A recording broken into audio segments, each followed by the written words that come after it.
Hello, and welcome to Tales Beyond the Table, an actual play D&D podcast. I hope you enjoy the first official campaign of the channel called Farlanders. Join us and follow an unlikely group of adventurers, each pulled from different eras of real-world history, as they awaken in a strange and magical realm of Scindrael. With no idea how they got there and no way home, they must survive, avoid homelessness, and navigate a sprawling, mysterious political conspiracy that could change the fate of the entire world.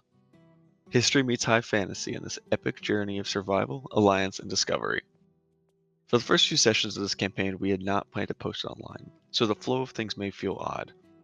Also, before session 1, each of the players had an individual one-on-one where they got to see tidbits of the world and certain events and locations you may see in the future early.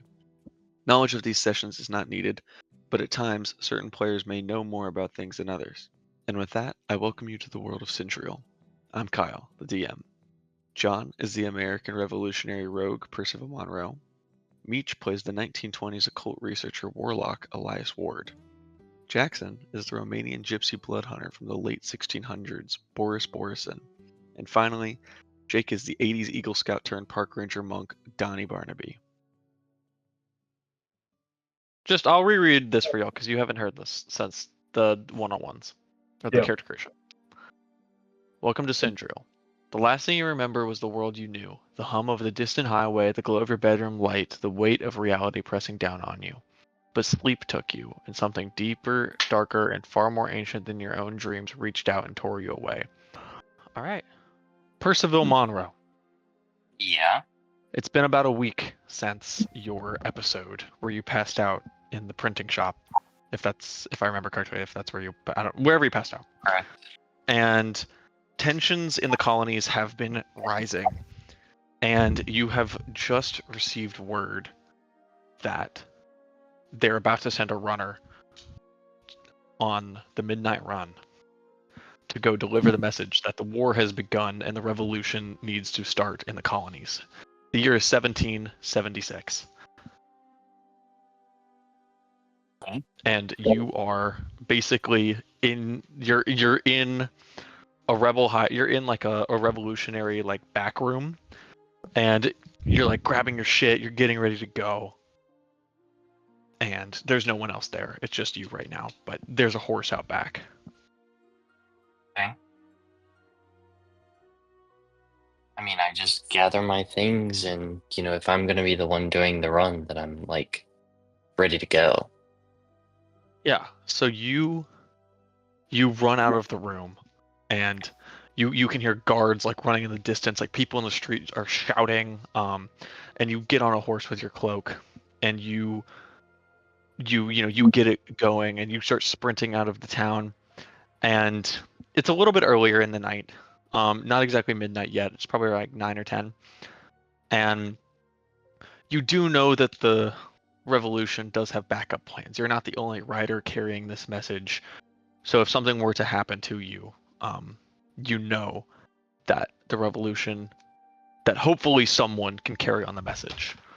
Yeah. But as you're riding and you're leaving the outskirts of town, that strange, numb, static feeling that you thought had passed is starting to itch at you. And it's faster than it was last time. It slowly spreads from your brain throughout your body, and suddenly you're riding very fast on the back of this horse, and you are going numb. Okay. Did I have a night of drinking the night before? Is that what I think's going on? Yeah. So last night you did get to go out, and you and your compatriots did some of that, but this doesn't feel like any sort of hangover you've had before. It feels like normally you're pretty good at holding your liquor, or at least you pretend to be, and you are trying to fight it, but it is you're starting to like lose feelings in your arm and your legs. Okay. And the edges of your vision are starting not to fade, but to like flicker almost. Like you see these like sparks on the edges of your vision wherever you look. Okay. And the horse is still galloping full speed. Can you roll me a call it a strength save to see if you can hold on. Oh Lord. Okay, I think I have a -1 to that. Hold up. My bad. I roll an 8. So you still clutching your satchel like at your side that has the letters that you needed to deliver, but Mm-hmm. you're suddenly like your arms go like limp, and so do your legs, and you kind of like get flung off the horse as it takes a turn, and the horse just runs off, but you fly off and you roll into a ditch. Can you take 1 damage for me? I can, yes. And so you're rolling into this like ditch off the side of the road, this kind of dirt road, and you know that you have to get up and you have to finish this mission to deliver the letters to to let them know it's the start of the American Revolution.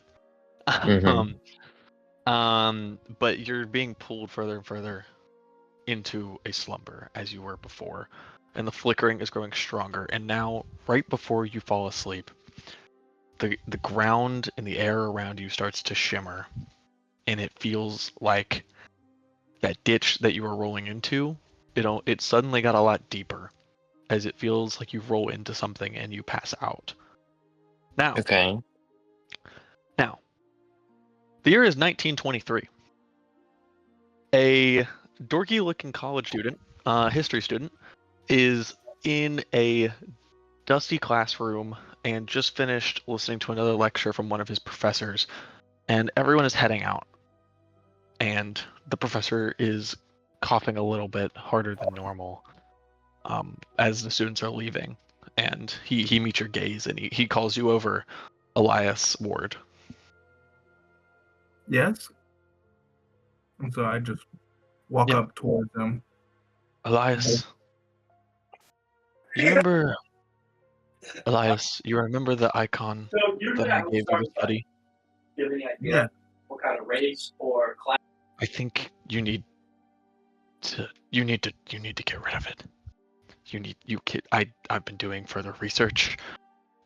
I can't talk about it here, but whatever I've had you been looking into, I think it's better it's a mishandling of research funds. I think we just need to end this for you into the occult once and for all. So I'm gonna have to ask you to, on your way home, if you can, please go return the icon to the library and give it to the librarian, and she'll bring it to my office later. Okay, I think I can do that. Get out.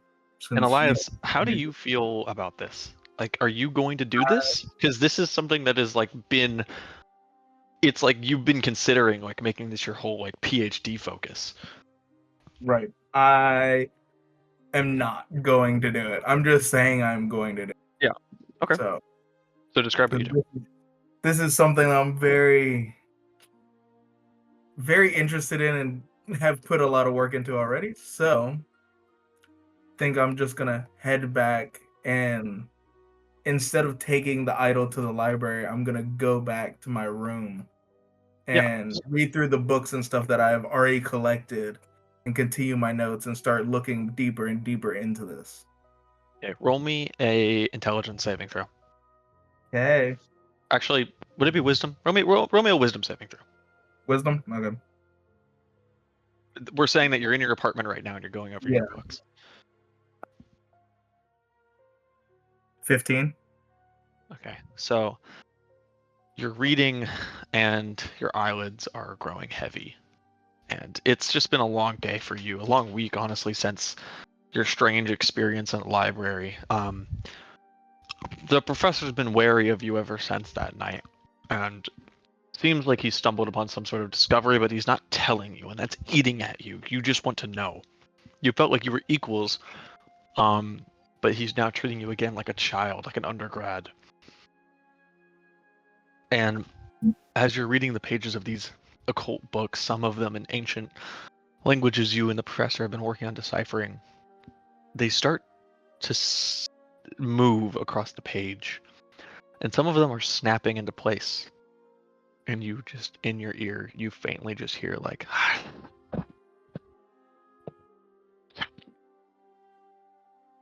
and suddenly you immediately eyes roll back in your head. And you see before you the silhouette of a gargantuan figure in an endless expanse of like purple and like black. And it's you don't know if it's a hand or a claw or a tentacle. You don't know what it is, but it almost seems like it's endlessly far away, but infinitely close to you as it's reaching towards you and wrapping around you. And as you go to scream, you can't make a noise. And as its tendrils or something swirls around your neck and down your throat, you cough, and immediately your eyes roll back, and you're staring again at the book in front of you, and you're back in your room, and the idol is sitting on the desk. It's been held, and it's now in your hands. You notice that at some point in time you've been holding it, and you begin to see these white sparks in the edges of your vision. And you immediately just like your brain is fatigued from the experience of what you just saw, of what you don't know what that is, but your head hits the table, and suddenly the air around you shimmers, and it almost feels like you and your surroundings are pulled into this slumber, this portal with you. Okay. Jackson, are you here? Except So, for the bottom, because Boris they never thought Borrision, anybody's ever dig you below, are you know what I mean? So, Boris Borrision, you are back in. Well, no, you're not back in the village. You have wandered out of your encampment to sell some of the game you've hunted in the last few days. It's the first time they've kind of let the witch doctors let you out of her sight, right, since your episode a few days ago. But you're in town. You're entering town with they your love betrothed mining. They have all these to beautiful, like, go, sell some game. so, yeah, will you describe the town? What'd you say? Will you describe the town for me? the combination. of Yeah, both. so it's a mountain town, a frosty valley town. So it's like the 1700s before the revolution. It's probably like the year 1703 or like 1690s or whatever. And you are somewhere in They're Romania, right now when it matters the and most. you So are they go cut down a bunch of dropping trees, off and they start building these your giant wife barns. at loaded the with tailor's because she's getting some of the every garments of the color, gypsies some, repaired. Right. And do you say anything there? So, yeah, I'm sorry. I'm just trying to set the scene. loaded on these Am I boats. familiar with this town? Like, would I know the inhabitants? Yeah, you've been here a few times in the last month or so to when you moved out here to get betrothed to this other gypsy. Well, then I'll walk over to the taxidermist or whoever's doing it. And Yeah. So you greet walk into greet this, him by name. For a reason. you walk into this strange cottage at the end of town that has a deer head taxidermied onto the roof or onto the above the door. And when you walk in, it's this dingy, like really, really cold, like snow at the door, all that, little shop. And it's not just a taxidermy shop. There's like little bottles and vials, and like you see like little claws and talons and eyeballs of like different game that's been hunted, and like measurements are there. But you also see like along like the walls and hanging from the ceilings and the banisters are a bunch of different like animal parts and like taxidermied statues and heads and all of that. And looming in the corner next to a hearth is a large white polar bear that has been taxidermied with this like big scar kind of across its belly. That's like it's like this big stitching across its belly where it was taxidermied up. Ooh, a polar bear. And that catches your eye. It would be like if Britain shit Yeah. their pants. Was it there last time I was here? Yes, but it just always catches your eye every time you see it. Fair enough. Right? All right. Well, I'm gonna walk up to the taxidermist and be like, I'm trying to think of a Romanian name. I don't know. And then you see like a spindly old man come out and sit on a stool behind the counter. And he looks at you and says, "Ah, Borrision, I would you brought me many a game recently, but is there a new specimen for me to look at?" I have brought more game. Fighting over Oh, and what is it that you brought me today? I don't know. What am I bringing him? Last time Whatever I tried to catch a rabbit, and that didn't go very well. You sling on the counter the corpse of one of the wolves that hunted you down in the woods before. Oh hell yeah! You had, you were a little angry, so you and some hunters went out and you hunted the pack that was nearby for the camp safety. Yeah. And you're here turning in some of the pelt. Okay. I have wolf to sell. Give us our shit back. Yes, wolf. And every time I'll give you 50 pence for it. 50 pence, good deal. I take. Swim And pussy. he hands you a bundle And so the of dwarves gold also coins, Just like a minor and stuff. you pocket it and you sell it. And as you're stepping away, presumably, as you're stepping away and you're leaving, the statue of the bear catches your eye again, and the corners of your vision start to flicker, and you see these like white sparks at the edge of the vision, and suddenly, the idea of lounging next to the hearth that's next to this bear statue sounds like a nice respite. It sounds like a really calming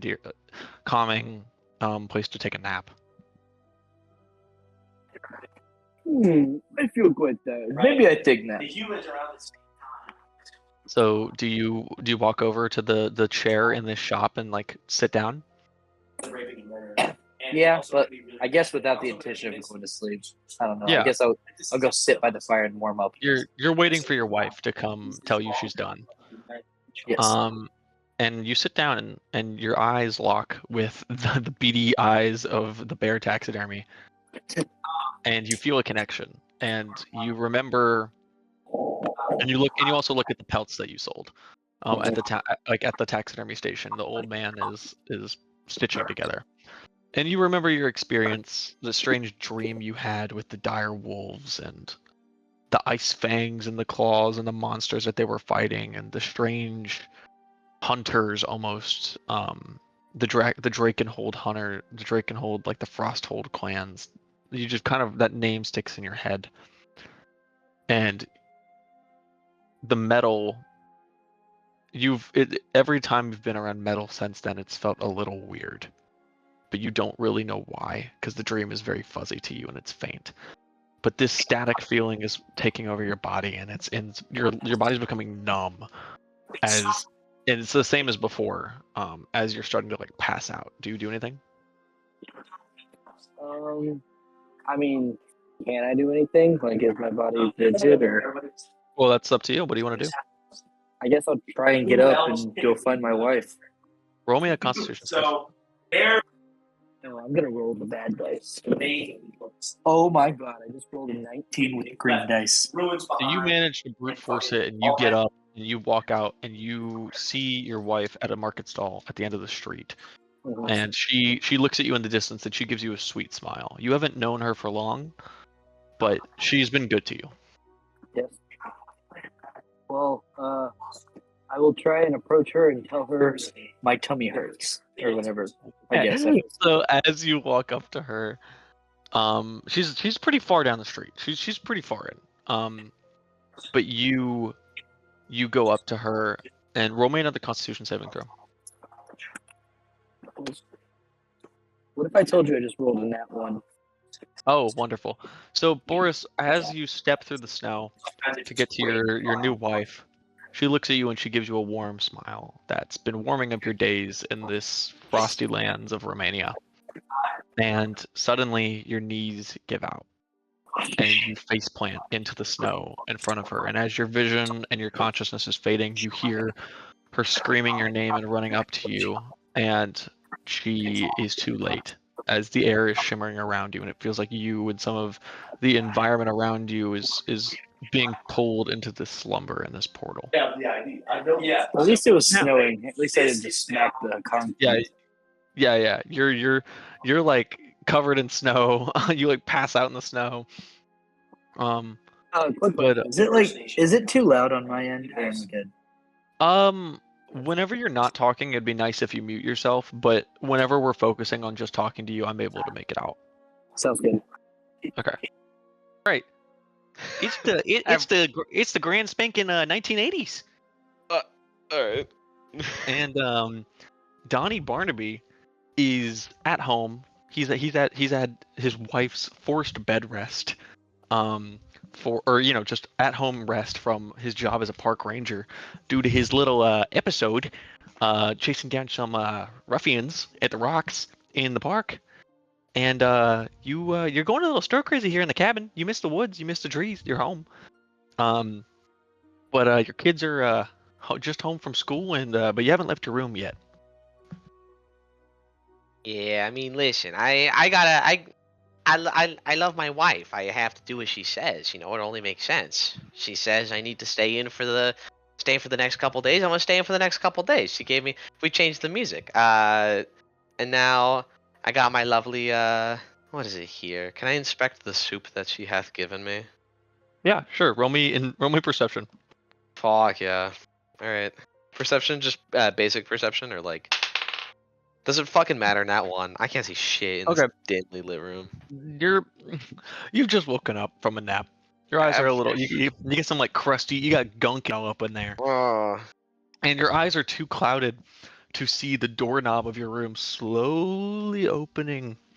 But you can't see this as two figures dart into the room and are hiding along the edges. It's like Five Nights at Freddy's. I'm slowly waking up with my mystery stew next to me. Yeah, do you take a bite? Oh boy, will I ever. I'm gonna sit up in my bed, like grab the soup, carefully bring it over to my lap. Hell yeah, I got a high five, I appreciate it. Thanks for the gifted subs. And I'm gonna take a lovely little bite.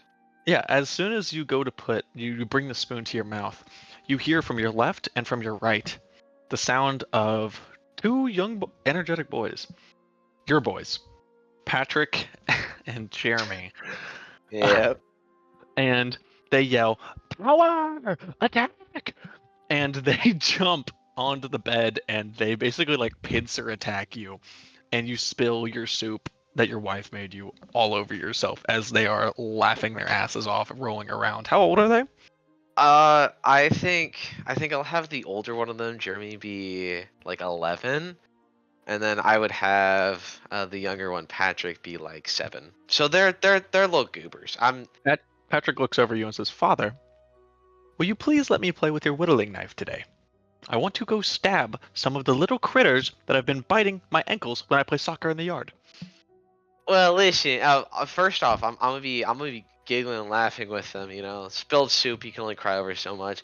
And be like, well, listen. I think that's very sweet. I know you really want to, but first off, we need to really get down blood circle. Okay, you can't really have the knife if you're too close to somebody, and something tells me you will just not be following that. So until I can see you do a blood circle properly, I can't let you use that with I it. hate the blood circle. The blood circle's boring as fuck. Wait, shit. I mean, crap. Don't tell Mom. Jeremy. Fucking how many times do I? Fucking. Who's the older one again? Is it Jeremy? Yeah, it's Jeremy. He's Okay, 11. alright. Yeah, and Patrick walks over and it says, "Father, I'm sorry for making you spill your soup on yourself, but I agree with my brother's claims. Give us a knife. Let us stab. Let us kill." Oh, jeez, you kids are getting mighty violent. We learned how to play this by this game called D&D at our school. Oh, it's the game of the devils, I think. Well, either way, no, my no is a no. It's final. You're gonna have to help me Fine. clean up the soup. And Patrick leaves to go get some cloth to go clean up the soup, and you get out of bed, I'm assuming. And Jeremy begrudgingly helps. But he's like shadow boxing, like mimicking like stabbing movements. And you hear the front door unlock, and your wife comes home, and the TV's on. It's playing in the living room, and it's always on the Nature Channel. Always, it's always It's my on the favorite channel. You walk in the living room. You walk in the living room. What is it? 2 beavers. What are they doing? They're fucking. Excuse me? It's, Oh, you know, dear. Donny Barnaby. You know, I mean, it's nature. You know, you wouldn't shoot Hey, that away from your kids. It's God's gift. It's the call of nature. I mean, hey, listen, I just can't. That's okay. I'm looking over to see what my wife is doing. I'm rubbing the like little crusties out of my eyes. Yeah, and Do you sit down and what? She says hello to you and all that, and comes up and says hi and all that. Oh, And I go over and I give my wife a big kiss because I love my oh, wife. okay. Well, Gotta make sure this is the perfect wife. right. She returns it, and she says, I got a mysterious call today at work. Something about Clementine wanting to come visit you. But I said, absolutely not. So, Oh, would you mind jeez. changing our locks again? Because last time she wanted to come visit, I wasn't a big fan of some of the articles of yours that she took for what did she call it again? Wildlife inspection? I don't. Jesus, listen. We need to. How did she get a key into our house? Either way, Look, Donny, this. I don't know. I don't know, Donny. But just I don't like all these other women coming after you, and I think you need to get a grip on it. You're a family man. Listen. I'm not asking for this at all. I feel really scared. It's okay. I trust you. And she says, she kind of like directs you over to the couches. Like the day starts progressing, and people are doing their day to day. The kids enjoy having you home earlier to do stuff, and you're helping, helping them, showing them their blood circles, whatever I've never heard of that before. Really? But, Oh, it's a safety circle. That's it. It's Cool. to make sure you're not like using a knife whenever someone's too close because you could accidentally stab somebody because they're like 11 and 7. They're gonna be fucking Oh yeah, perfect. dumb stupid kids. Yeah, the kids are playing whatever, all that, and you're sitting down, you're watching two beavers fucking, and the vision, Quality TV. you feel like you're sinking into your lazy boy a little more than normal. And this like static that you felt at the park again starts to overwhelm you and spread across your body, and this numbness. Do you say anything? Do you call it to your wife? I think I don't really know if I'd call it to my wife. Or I are think you I a just- man and you're gonna tank it? I'm tanking it. No, I'm just gonna be like, oh, feel really sleep or like nothing like the Nature Channel to really get me snoozing, huh? I'm just slowly sinking into it. I'd be You're just giving in. You're giving into the slumber. yeah, cause I'm thinking like I'd assume I wouldn't make the full connection that it's like the exact static feeling. I think I would just like, well, woke up. I was gonna have some soup. Fucking spilled on me. Cool. Roll me a Constitution saving throw. We got a 16 here. You are like half awake, like you haven't fully succumbed, and you can hear your wife calling you over for dinner. And as she's calling you for dinner, and your kids are sitting at the table and they're doing all that, you try to get up but you can't.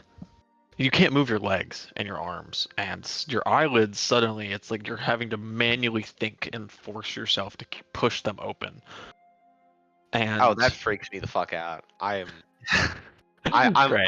I'm trying to be like, Janet, I think I need help out here. And as you're trying to call to them, all that you can let out is like kind of murmurs and whispers, and it's like very faint. And she's like, honey, did you say something? And as she says that, you fall into a slumber as this static feeling overtakes you, and the areas around you start to shimmer with this sparking white, and you are pulled through the dream, through the portal, physically this time, all of you physically, fully. Your body's whole in one. And now, all of you are in this sort of... You're no longer formless as you were last time when you were flying through this interdimensional space. You are soaring over this raging black sea where you can see constellations inside of it. You can see what looks like different worlds and galaxies and things that are like blending together. And you can faintly like look to your left and right and you see like blurred images of other people, which is each other. And again, you slow down as you soar by what looks like an island in this sea. And it's kind of made of like this like white, and it almost looks like if you've ever played the training mode in Smash Bros, where it's like the floor is like that white like line graph, like it looks like a sketchbook almost. And that's kind of what this island is shaped out of. But you notice in the center, this like faintly in the distance, is this like hodgepodge, like weird combination of things, but you can't really see it. But standing on the edge, very close to where you guys are soaring past, is a figure. Some of you recognize him, some of you don't. And it is a sort of ethereal figure of what looks like a very tall man with a cloak and long ears and these curled horns at the base of his head that shoot straight back. And he gives you a nod as you all soar past, and another rift like you've seen before opens in the sky in front of you. Do any of you say anything or do anything?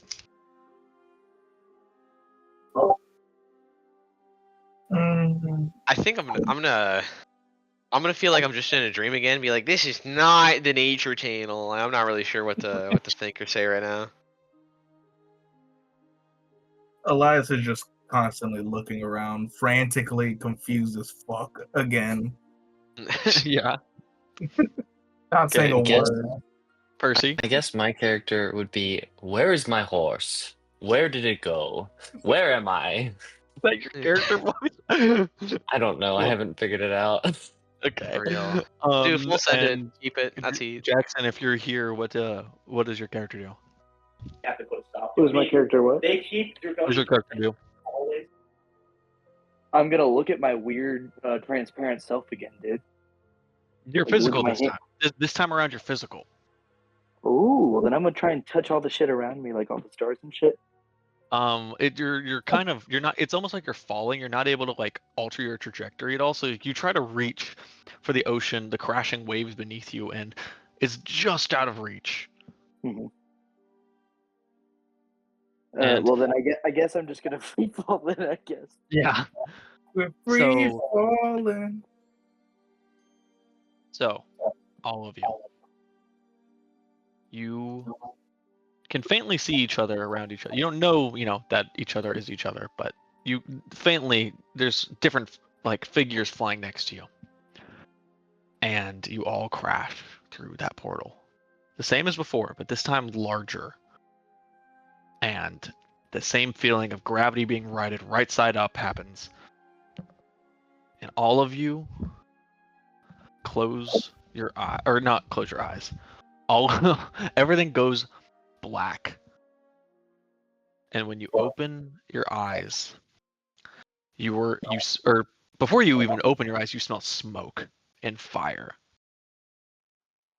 And as you open your eyes, you're surrounded on all sides by a platoon of what looks like to be like knights, like medieval knights almost, wearing this like dusk gray, like blackish armor with like gold emblazonments on it, and like imagery of the sun and all of that.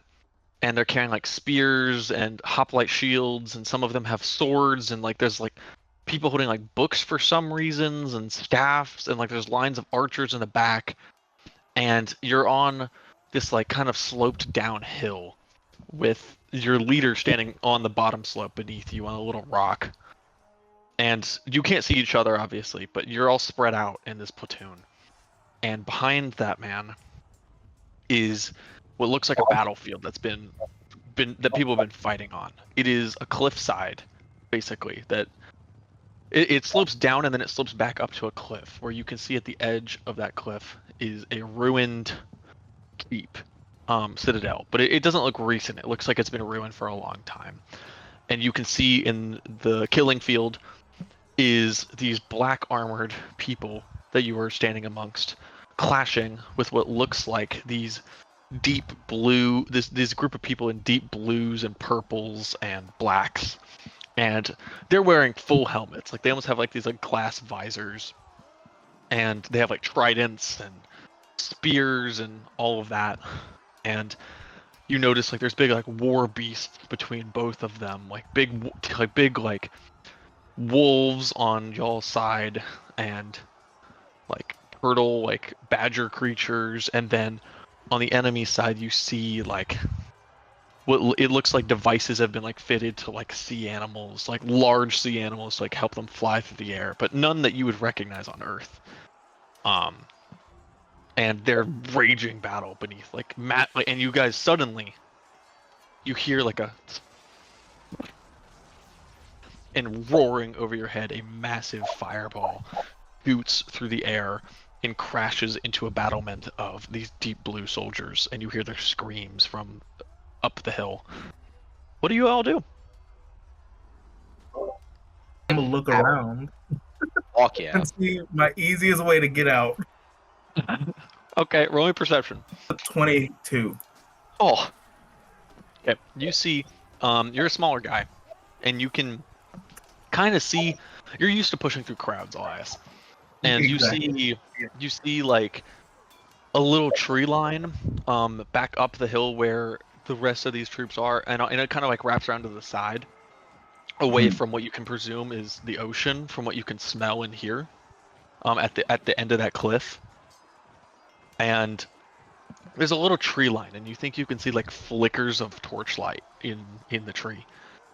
But as you look around, you see in the distance a man wearing like pelts and furs, and not any of this armor. And he has like this sort of like leather pelt armor on, but he also looks equally as lost and confused as you are, Jackson. Oh wait, actually, before we do that, Meech, describe what your character looks like. Yay. Twink. So Yes. 5'10", pretty much skinny dude. Looks like there's zero muscle on him. Brown curly hair, circular glasses covering his greenish blue eyes. His glasses are indeed cracked off one side from falling, and I just never got them repaired. Too busy. Wearing a sweater vest, a button-up shirt, and just some nice like khakis and some nice shoes. Like very old college wear or very formal looking. Academia. Yeah, and I have a brown like satchel on my side, like a leather satchel that I'm just holding on to. Yeah. And you look around and you see through the crowd, this man that I described before with the pelts and the furs. Jackson, what does your character look like? So Boris is a man of the woods. He's on the taller side, not like overbearingly tall, maybe like 6'1", 6'2". Lean and burly. Very not super long beard, but it's definitely unkempt as a man of the woods is. And strong jawline, and you can tell he doesn't look like an American. Yeah. Okay, Jackson, what does Boris Borrision do? Remark that, where are the wolves? Where are the sleds? And you look around, there's a lack of wolves and sleds, but you can hear what looks like the figurehead at the bottom of this like little hill, top of the bottom of this little section of the hill that you guys are on. The guy sitting on the rock, and he calls out, "Light keepers, come to me! We charge!" And they let out like a horn, and suddenly people pick up their weapons, and they're tensing to go. And as they're getting ready to sprint forward and getting jostled around off to the side of this platoon is John. John, describe your character. What they look like. Well, I look like your typical American revolutionary. I have like curly brown hair, like the long like blue, navy blue, coat on, the white tights and the black shoes with the big ass buckle. And I'm just looking around very confused as to what the fuck's going on. And I'm darting around to a bunch of people going, "What's going on? Why are we here? Who are you?" So many questions, and I imagine no one is giving a shit. No one's really answering you, but they're looking at you really weird. And like you can look at your hands and all of that, and like you look like yourself. You're not like you're in a different body like you were before. But as you look through the crowd, you see a man hastily he just keeps like tapping on people's shoulders trying to get their attention. Jake, can you describe your character and what they look like? Boy, would I love to.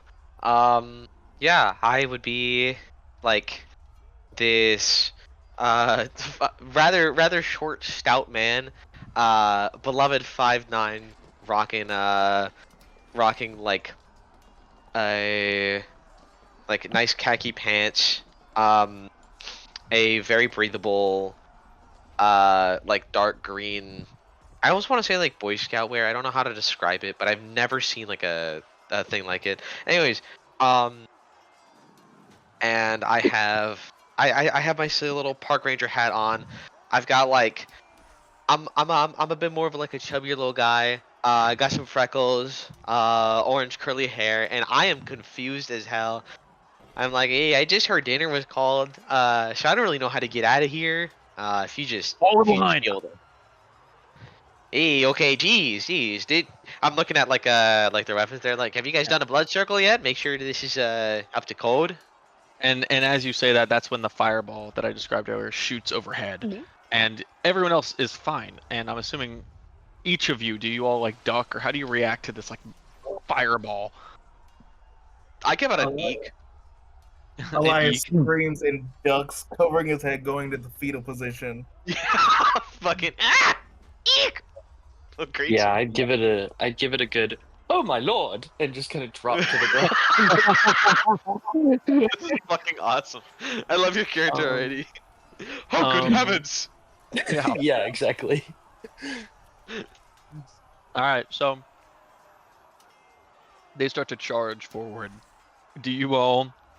You're getting pushed and prodded and shoved, and people are getting mad at you for like not keeping up. Are you guys just gonna charge forward? No, I'm trying to keep pace as best as possible. I'm going. I am. Wait, what'd you say? I'd be keeping pace. Okay, so you're keeping pace. You're falling in line, kind of, and someone next to you says, "Recruit, where the hell is your gear?" Sir, I was never given any gear. This isn't a town plays put on by the criers. What is this fancy little outfit you're wearing? These are Whatever. my clothes, excuse me. Well, guess you're cannon fodder. And he pushes you up the line. Oh, that's not right at all. Wow. But anyway, so you all are so Percy, you're keeping pace. Elias, what is Elias doing? He's gonna try and push against the group, trying not to go. Roll me a Trying to strength go. check. Roll me athletics. Okay. Wait, Kyle, am I next to him by any chance? Was he the one you saw? What do you Who are mean? talking Yeah, to me? I would say yeah. Here, wait. Let's Roll me notice each other. perception. Roll me perception. Percy, see if you notice. No, see if you notice Okay. this little kid, like, or this smaller guy pushing against the crowd. 16. Yeah, you can see a little disruption happening, like near the side that you're on, and you see this like guy in this like strange. He looks out of place, but he's wearing Mhm. clothes you don't recognize the style at all. Okay. But he is making a commotion and is like pushing against this platoon, and he's a little bit Okay. further up. Okay, well, I would just walk up to him, keeping in pace, and just try to lift him up and go, "Come on, soldier. We must move forward with a certain degree of uncertainty." And I start kicking and screaming, "No! I'm not supposed to be here!" Are you actually What gonna kick is- him? I'm just kicking around, like trying to get away from wherever, because I rolled a 6 on the strength check as well. Oh So yeah, so you got knocked over and like they're about to trample you until Percy comes and picks you up. I'm freaking the fuck out, just wailing my arms around. Yeah, and he says, "Percy, do you set him down?" Yeah, I guess after he would just is throwing his little tantrum, I'd go, "Oh dear heavens," and just drop him and walk away. Yeah. Well, I mean, I'm not dealing with that shit. you're basically about to like keep pace, and Donny Barnaby, you hear this like this whining and screaming, and you're trained to if you hear commotion, go see what's up. To go Yeah, go you gotta- help him out. I gotta help Yeah. me out. Yeah, no. So I am. I've already actively been trying to like go against the grain as well. Like I'm. If I'm actually being pushed forward, I will. But any sort of like gap in the formations here, I'm taking it to move further back. So Roll I'm me seeing a this dex. like motion. Since you're looking for gaps, roll me a dexterity. I just raw dex. Yeah, just roll dex. Okay. Oh, not 20. Okay. All So right. you perfectly, you know, it's like a herd of gazelles is charging at you, Just and you entirely wrong Yeah. area. But let's just and you know how to weave your way through this crowd, and eventually you get now that the platoon's been moving forward this whole time, so it's almost completely past y'all, but not yet, and you see the sight of this man who you would recognize as a revolutionary cosplayer, Yeah, I thought this Uh, only like- happened like- every other Sunday. What's going on? like a reenactment cosplayer, holding what looks to be like a 1920s like book nerd. Like it looks like someone like ripped a character out of the Newsies. Yeah. Which you just took like your wife to go see. Yeah, If- actually, it was. don't fact check me if that was out in the 80s. But It wasn't, but Jeremy was in that play. Actually, it was really sweet. yeah. Anyway, so what do you come up to them? Yeah, I'm pushing and maneuvering as best as I can. Under my breath, I'm like, just like the Nature Channel, and I get to the scene here, and I just try to go like, I guess I try to calm it down. I'm not necessarily like sure what's going on. I'm like, gentlemen, listen, we can are you people okay here? You seem to be causing quite a ruckus. All of this is happening. All this is happening. Elias just looks up and is like, "Who are you? I'm not supposed to be here. Are you?" No, but it's not really. I mean, this isn't really happening. You're not supposed to be talking to me. I'm not supposed to be talking to this man. Is this like a lucid dream? Did I get acid? What is What's acid? going on? Okay, sorry. I just What is- I don't think I'm supposed to be here either. But listen, I don't really know what's going on. Why are you being picked up by me? Borrision. Sorry, we'll get back to you in a second. Of course. Have you been pushing against the crowd at all, or are you searching for something? Well, I mean, seeing as last time, the bad dream, or I guess it's not a bad dream, but the dream ended after I just started fighting. I think I'm just going to go along with the flow right now. Okay, perfect. So you charge Following the script of last time. So you charge forward with everyone else, and eventually, as you guys are all talking, and we can get back to that conversation in a second. Actually, yeah, you guys were Jackson or Boris Borrision, you were charging, and people are giving like hurrahs, and like they're belting down the hill, and you can see you're near the back, and you can see a good like 30 yards behind you is this like trio of weird looking people, but they also look out of place, and they are like arguing, but you turn your head forward. None of us are in armor, right? You were kind of in armor, like you're in leather, like hunting gear. But no one else is. Sick. So I'm just charging with these fucking knights. That's awesome. Yeah. So they scream and give a hurrah, and someone like out of nowhere just hands you like a long sword that they had like in their spare. Oh hell yeah! I'm about to go into power fantasy right here, dude. I can put that on your sheet if you want, but a long sword does Is a 1d8 if I remember. 1d8 if you hold it one-handed, and it's a 1d10 1d6. if you hit. Wait, it's 1d8 for one hand? Damn, okay. Wait, longsword. I have it right here. It's a 1d8 single-handed. It's 1d10 two-handed. Jesus, okay. I just can't stop being goaded. Anyway, so someone hands you with their spare arms, and you charge forward while these guys are bickering in the back. Now, cutting back to the guys, the trio. What are you guys saying? What are you talking? Well, I'm glad that we can agree none of us are supposed to be here right now, but listen, I just don't know if we have time to figure this out. Let's try to get to a safe place, and let's take some deep breaths and think really quickly.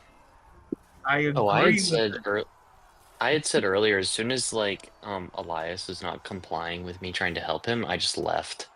Oh, real? Like, I Okay, just so I'm dropped just- it in the middle of the scared boy. Where do you go? Where are you heading? I'm just falling in line.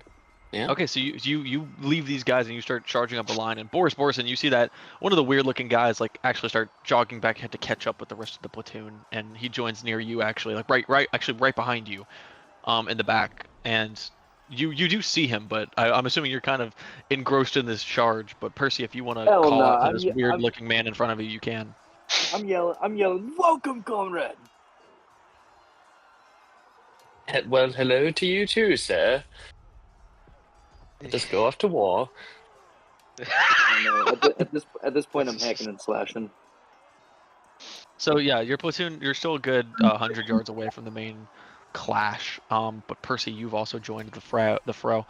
Donny, Barnaby, and Elias Ward, you guys are further. You guys are still up this hill, and you guys are you're talking and doing whatever. And you notice your when you weren't paying attention, like very sleuthily, your third compatriot has rejoined the ranks, and you guys see him standing next to what looks like like not a Viking, but like it looks like someone ripped like a hunter from like the wilds out of nowhere and just placed him in this like army line.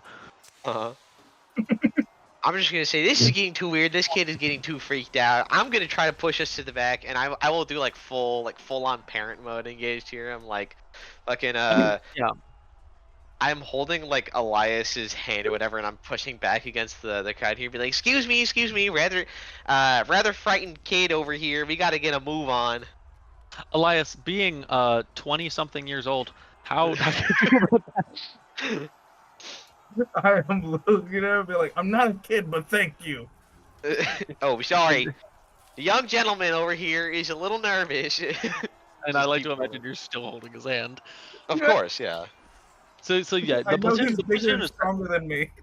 the platoon has passed you up at this point, and they're about to clash with down below. Can both Donny, Barnaby, and Elias Ward make me a perception check? I would love to.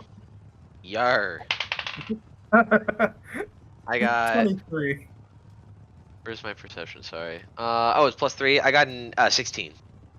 Both of you can see, as you're following the line of sight of the strange revolutionary man, going back into the army, you notice that flying high above the platoon, you see like a squadron of what look like these blue armored people with like the black like that visor helmets and all of that. They're riding like what looks like these. It's like a cross between like a whale, or like a whale with like tusks, and it's like a cross between like a walrus and a whale, and it has these like clouds, like almost like floaties. and it's like basically like producing a stream of water that it's like soaring on, and all of them there's like this figure in this like woman, this sort of like feminine figure in a dark blue cloak, and she's chanting and reading from this like book of seaweed, and you see in the air above the platoon 1, 2, 5, 6, 7, 8, 20, 30, 100 tridents of like glowing energy start to like form, and they give the command to drop them on the platoon that you see charging into the front lines. Well then, that Cool. How do y'all react to that? Oh. exactly me? like that. Well, Oh. that's something I, that can happen. I've never read about any of this. Hey, I just didn't even know this was supposed to happen. I have Nature Channel on repeat for me. They just haven't covered this yet. Nature Channel? Yeah, it's amazing. You get to well, you get to turn on the TV, and then you just get to go and see TV? like kid, are you all right? What is a TV? Oh Jesus, kid. I don't know if you had like Mormon parents or something, but it's like. Sorry.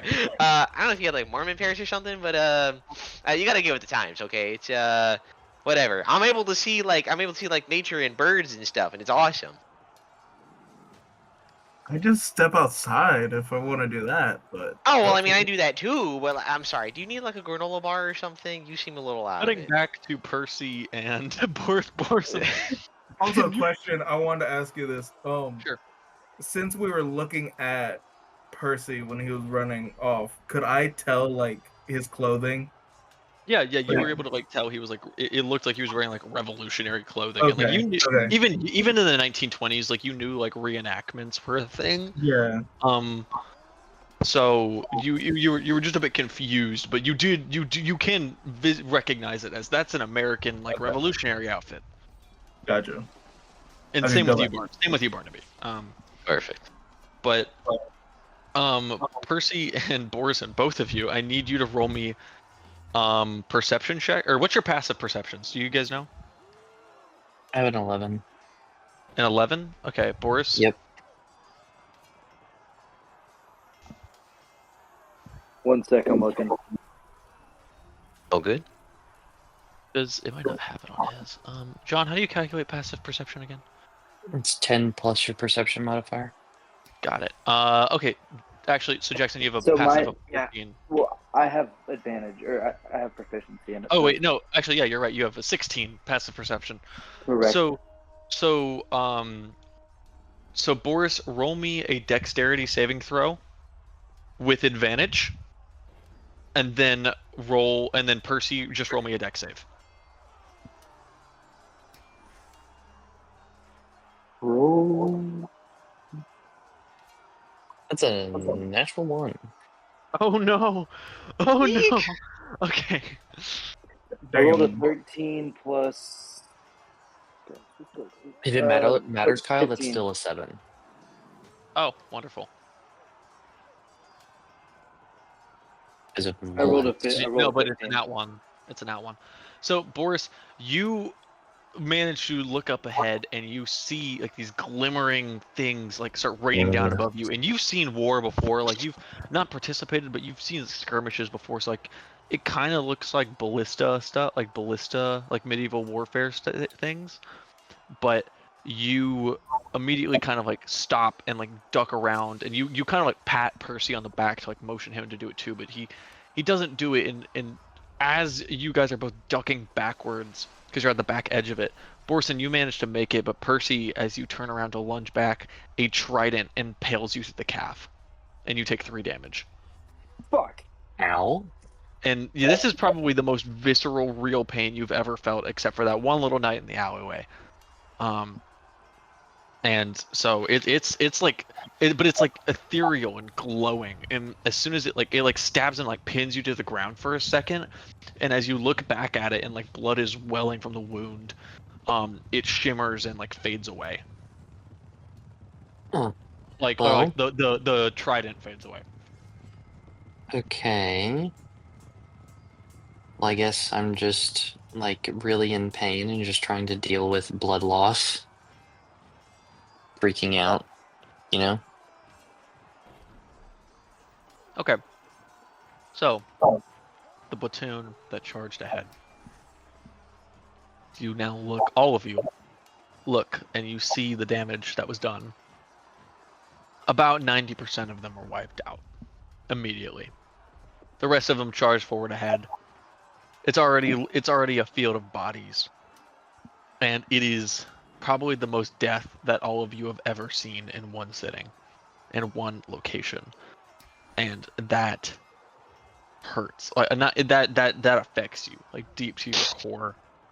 It is visceral. Like there's guts and there's blood spilled out. There's people that are on the verge of death but haven't been given the mercy yet. And there's their gear is spread out. You see like certain armors and leather gear, and now at this time, if you all wish, you can choose basic starting gear, swords and armor, basic weapons and armor, and you can basically get 1 weapon and 1 armor piece. But obviously it's the basic shit. It's nothing crazy. Okay. Kyle, how would this work Do we need to- for me with unarmored defense? Like somebody who's actively not going to So- need armor. Well then I guess your character probably just like wouldn't grab armor. Really? Okay. I mean, but you can look for like other things. If you don't want to look for that, I would let you look for something else. Okay. If you would like. You guys can go first. Sorry. Kyle, I would like light armor and a rapier. So you find a rapier, and it's like this cut off hand is still holding on to it, and you can grab it out, you can pry it out of its grip, and the man is also like, you find like a leather cuirass on him that you can grab to put under like your revolutionary cloak. How do you, how does Percy feel about pulling from a dead body? Not great, but because I've like been stabbed so far, and I'm obviously in like a life or death situation, it's kind of more of a need over meaning right now. So he just kind of does it because it's there. Like that's something that can protect me right now. I need all the help I can get. Yeah, so you can add a rapier and a leather armor to your. Okay. Wait, let me pull up the armor actually. My AC is 15 now. The light armor just Yeah, destroys you leather to armor. 11. Yeah, leather armor. Yeah, you can add leather armor. Okay, Boris Borrision. You already have a longsword in hand, and you do have your Boris leather Borrision armor. is also he disconnected from the call for a minute, I think. Okay, so he actually has his starting gear because he is a hunter. So he had a lot of that, and someone handed him a sword. Jackson, is that you? No, that was me. Nope, that was Okay.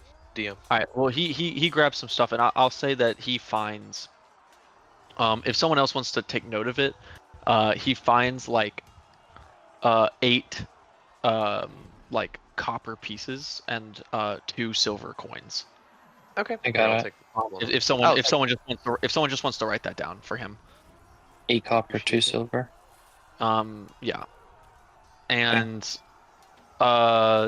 Jake, you don't find any gear, but you do find on one of what looks like the scribes, like a runner of information, you find like a very like well, yeah, you find a quarterstaff, but Yay! there's also like a very like shittily like hand drawn map, and it has written like on there like information, and it looks can you roll me insight? Oh my God, can I ever? Yes, please, Kyle. Here. Never mind. That's okay. That is a 13.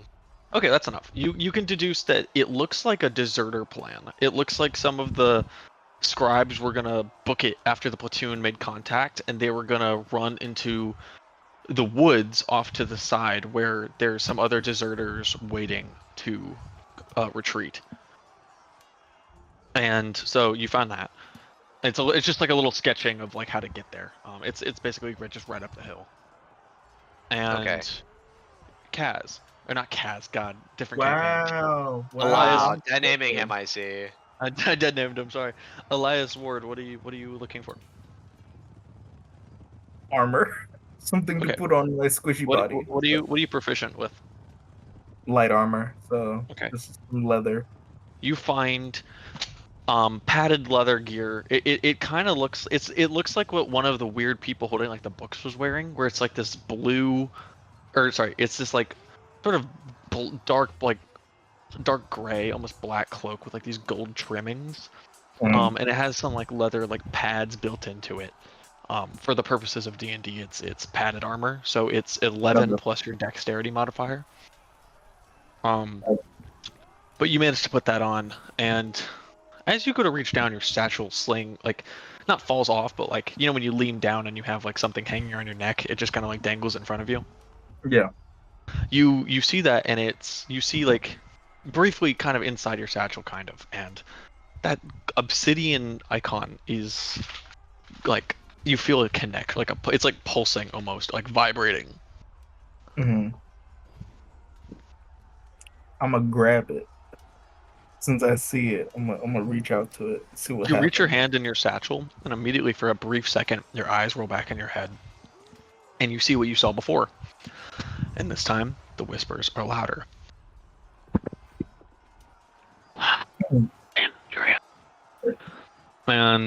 And you make out one last word, and it's and it cuts off, and you stand back up, and the memory of this is already fading very quickly for you. Okay. But you grab what you need to grab. Do you grab anything else? Any weapons? Anything? Do I find like crossbows or something like a little light crossbow or something? Yeah, you It has find a weapon. a. You can find a crossbow. Um, that's 1d8 piercing damage. Its Mm, range is 8320, two-handed, and you find like 2 arrows basically. Like one's knocked in it, and like there's a little arrow holder like on the side of it. mhm. Sweet. Okay. Um. So you have all survived a ballista basically.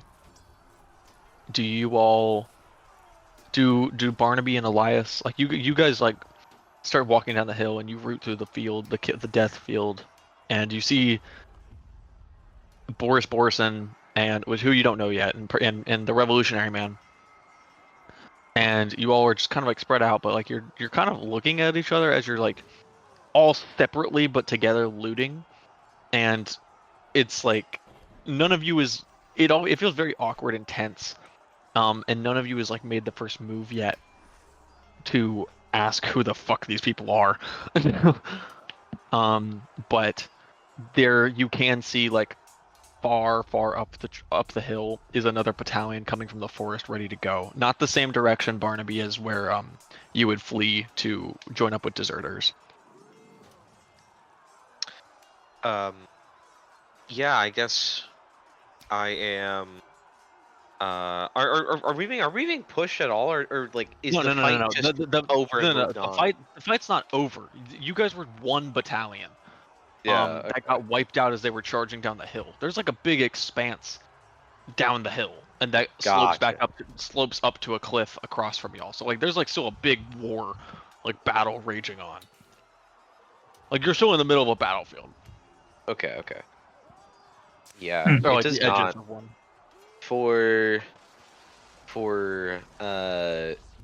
Donny. It does not like it doesn't really feel real. It's setting in more that this is like extremely gruesome for a dream. So he's trying to grab he grabs a quarterstaff just to kind of like center himself a little bit. Like he kind of needs something Yeah, to it's laugh. you think it's a walking stick. Yeah, exactly. I'm like, well, I mean, at least I remember this. And then he sees the little map that's like got a very very direct plan to like how to get out of here. Um, so I call out to Elias, who is the young gentleman that I have. I'm still trying to help out and be like, excuse, like, hey, it seems like this is the way out of here. I look over to the look over to the other like other three, or not the other three, the other like two, and see what they are trying to see what they're up to, see if they would be like looking at me by any chance. I, Okay. Don't know. It's kind of left.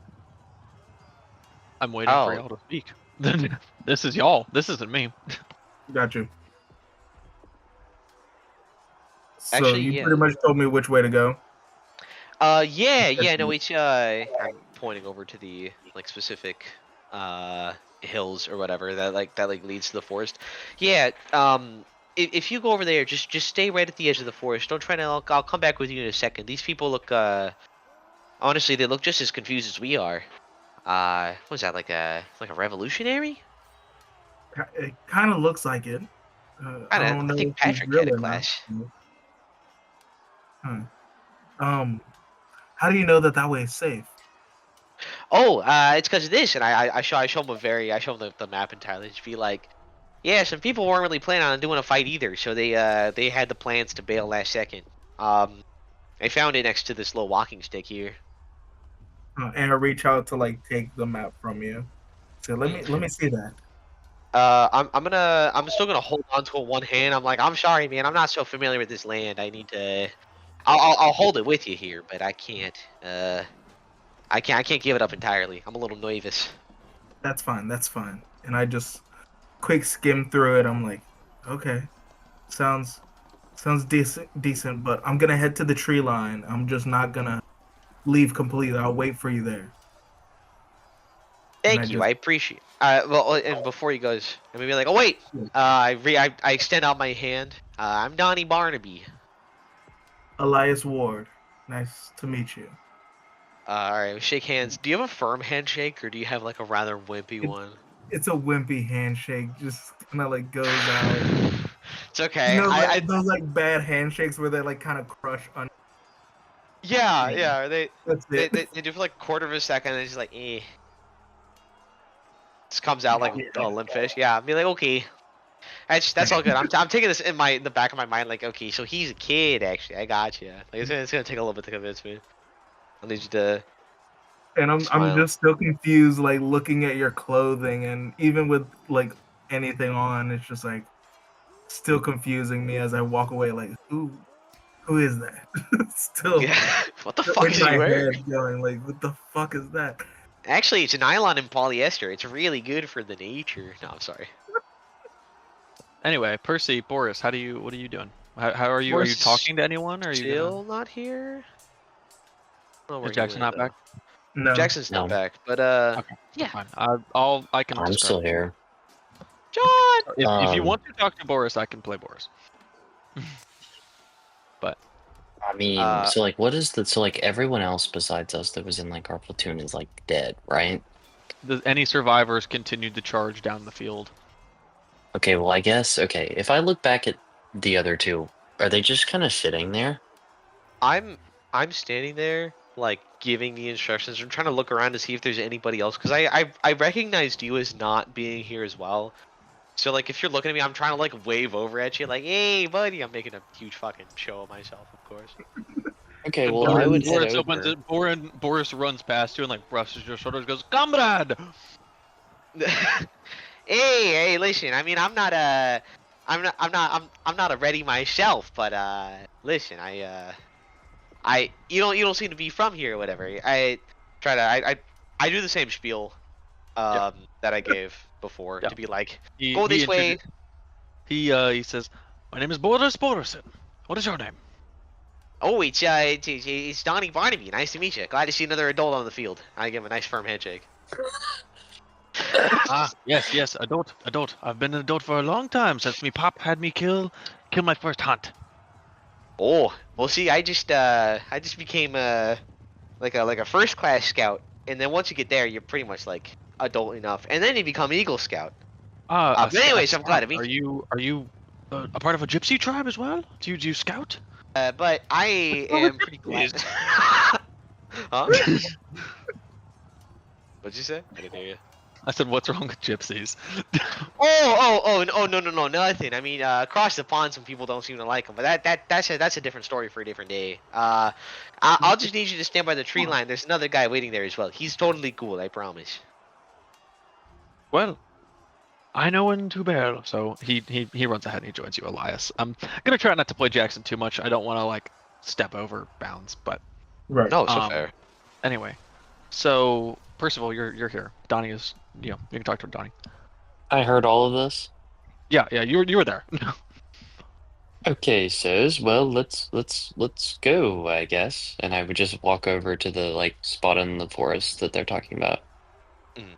Perfect. Yeah, I'm gonna walk with him. I think for like a little bit of time, I'm just gonna do some like polite banter about like, hey, your outfit looks really nice, or your costume is really nice. You know, we actually have our This yeah. is absurd. I don't Oh. know what you speak. And the accent too. This is amazing. I mean, really, you capture the voice of someone from the Revolutionary War. I would just completely like walk away and not acknowledge him at all. After he called it a costume and like an accent. Well, I don't know what he how would you react to him knowing about the Revolutionary War? That's that true. You didn't, Okay. that you Yeah. didn't get to pass the plans that it was starting. What revolution war? What? Explain, please. Oh, you I know like get that really close to you, probably uncomfortably close. Like, what do you mean? Tell me everything. I don't stop talking. Yeah. Oh, all good. I'm gonna like I'm gonna slowly I'm gonna like take a quarter of a step back and be like, well, I mean, listen, I'm not a history expert or nothing, but I had to help out. I had to help my son Patrick study for this test. So there was so Yes, there was what are you talking the about? What about the war? How is oh it going? sorry war. Is it Yeah, yeah, yeah. over? What do you mean? It Oh hasn't yeah, I even mean it's begun. yeah, it was what do you mean it's even begun? It ended like a couple It was hundred my years job ago. to bring the plans that it was beginning. What year is it? What Uh, do you mean? It's you can 1776. you can cuck the act, buddy. I think this is starting to be a little bit more real than than you might be thinking. I'm starting to catch on that like this might not actually be uh this might not be some sort of You're a like crazy costume or man. whatever. Yeah. Fuck that, man. No, I'm just like I'm starting to catch on this might be something real, but I'm still holding on to some sort of thought that, like maybe it's just whatever. So I'm like, hey, you can cut the act whenever you want. Honestly, I'm not gonna There's stop no you here. act. What are you talking about? What year is it? And I'm Eh, assuming you guys what are are you having this talking about? The conversation as war's you're walking over. to the forest. Yes. Yeah. Okay, so you reach the tree. You get to the tree line, and as you're having this conversation, Elias, you meet up with them, and Boris is there. But you guys can continue talking. Also, real quick. So once I got to the tree line, I'm sitting there just looking at the idol, just seeing like, what is up It's with this idol? Just you roll Arcana. Roll me Arcana. Fuck yeah. I love a good Arcana check. I know, right? Looking at the modifiers. 11 plus 3, that's a 14. So you know you've known from your studies the name of this, like what this idol was to. Meech, tell me again what was it? Near Lathatep. Near Lafatep. So you know this name. You've studied it, but it's like you can't tell if this is you or something else. But you almost feel like a whisper in the back of your mind go near Lafatep.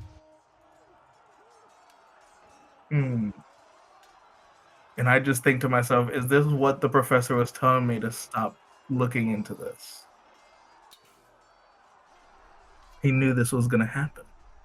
Yeah, and as you're saying this, the revolutionary man and Donny Barnaby, who's introduced himself, are walking up the hill, kind of sleuthing off to the side, trying to stay a little bit out of sight. Don't want to get dragged with the rest of the people, down to another charge. But you guys can continue your conversation. Well, I mean, if I'm remembering the days correctly, it's should be 1985 for me. This is preposterous. I am from the year 1776. Oh, hey, that's Wait, whenever actually, the war Kyle, started. I'm actually like it's 1760. Yeah, I'm Well, sorry, well. Kyle. Whatever the correct It's- dates are supposed to be.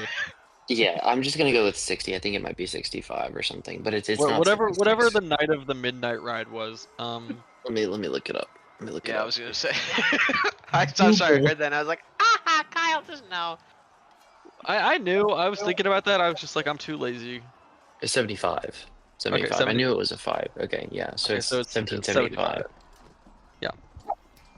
It is But- the year 1775.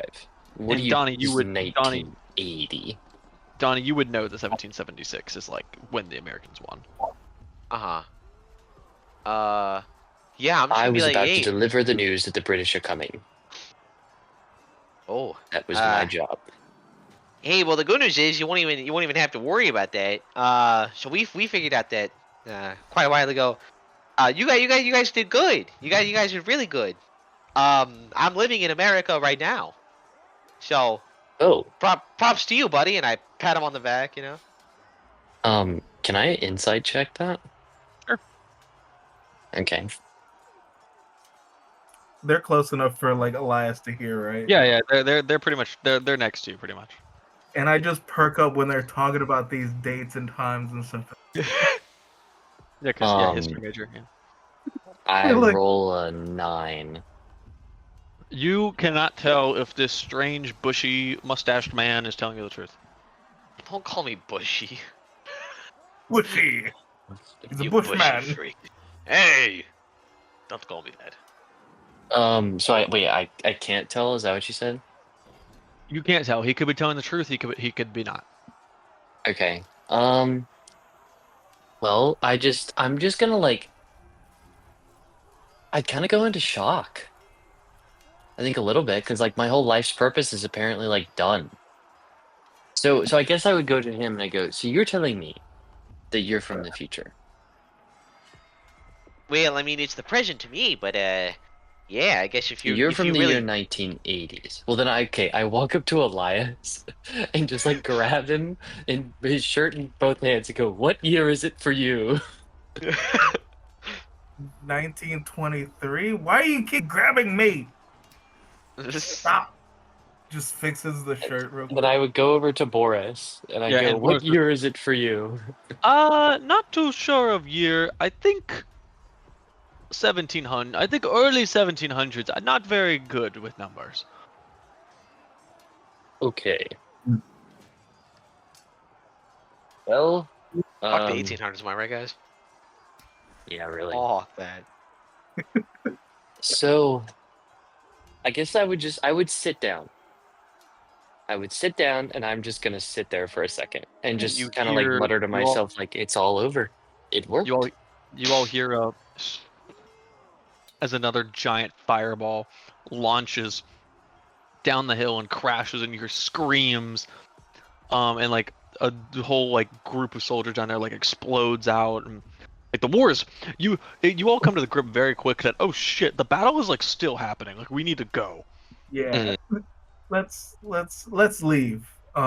Safer place to sit and talk about time weirdness, because I have a few questions. Yeah. Oh, Try oh to get it- yeah. Oh, sorry, you go. No, you're good. Oh, perfect. Yeah, yeah, no, oh, right, I'm so sorry. Follow me. He's like rather spooked out by the fireball again. Grabs the like deserters map, and kind of leads the way on the trail. You know. Yeah. Uh, Do you all fall? I'll follow. Can I like make a perception check to see if I'm like understanding that they're leaving? Sure. I mean, I think Donnie, would you like tap him on the shoulder at all if he's not? Oh, of course, yeah. I'd be like, hey, do we have all of our ducks in a row here? Who's taking up the caboose for the hike? I will take up the caboose. Boris. I rolled a 4. Oh, Yes, but he came up and he tapped you on the So- shoulder. Okay, well I'd go, oh yes, of course. and stand Boris up and follow. Yeah, Boris will give you a big pat on the back, and you kind of like stumble forward a bit, Percy. And you all push through the woods to where, Donnie, you're leading them to where you think more deserters are. Mhm. And for context, it's probably about 7.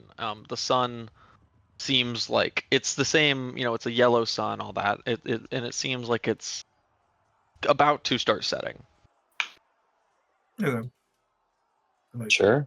well, let's get moving. Let's try and pick up the pace. It's getting dark soon, and I don't Yeah. think we should be in the dark here. If that makes any sense. So with like broken speech or like broken logic, I'm like looking around and I go, should we be trying to hide ourselves since we are, as you said, deserting? Oh, I didn't think about this. Were we even Donnie's starting to like technically really in the scratch war? his head. Well, I mean, they certainly thought so. Yeah. I think for our own benefit, we should try to hide ourselves and remain hidden. Okay. Yeah, fine. yeah. I mean, shoot, that sounds a good idea. I will go in front a little bit because I am very stealthy, as it were. Yeah, So- roll me. I guess we'll do a group. Are you all trying to be stealthy? No, what I'm Oh, telling yeah. you guys, I'm gonna go ahead of them. Well, Oh, no, you I were guess scouting I can't ahead. because I don't have the map. So there's like Oh, I don't know which way to go. I can come with you. I've got a +5 to stealth as well. Okay, Okay. yeah, sure. I guess So the you two of us guys will go up leave ahead Elias- of you guys Boris leave and Elias. Yeah, you leave Boris and Elias in the woods as they're still walking in the same direction. But you guys kind of sleuth ahead. Mhm. Can both of you roll me stealth, and then Percy, you roll me perception as well. That Wait, is I only need to roll perception. No, you roll me stealth and perception. Okay. That's a dirty 20 on the stealth. Nice. And I got a. the good. Oh, thank you. I got a 13. So to both And of your knowledge, perception's 15. you seem to be somewhat quiet throughout the woods, and not, you're avoiding big open gaps of trees, like to where like people from the killing, like the war or the battle, could still see you. But it's getting a little easier as the sun's going down. But it's not sunset yet. Percy, what'd you get perception? 15. So you guys walk for about 10 minutes. I'd say Boris Borrision and Elias, you're probably about 100 feet behind them. Okay. And you all, or Percy, you see a group of what some of them look like the same soldiers, but like you've noticed a lot of them have like taken their armor off and like they're not wearing their armor anymore, but a lot of their clothes are still kind of, it looks like undergarments for like plate mail and stuff like that. And some of them have their weapons still, some of them don't, and some of them even look injured. And there's probably like a group of like 5 or 6. And there's like one singular torch, and they're all sitting beneath this statue. This probably about 30 foot tall. This like stone, mossy, cracked statue of what looks like a knight carrying a shield and what looks almost like a mace, but it's like a torch. But the head of the statue has been cut off. There is no head.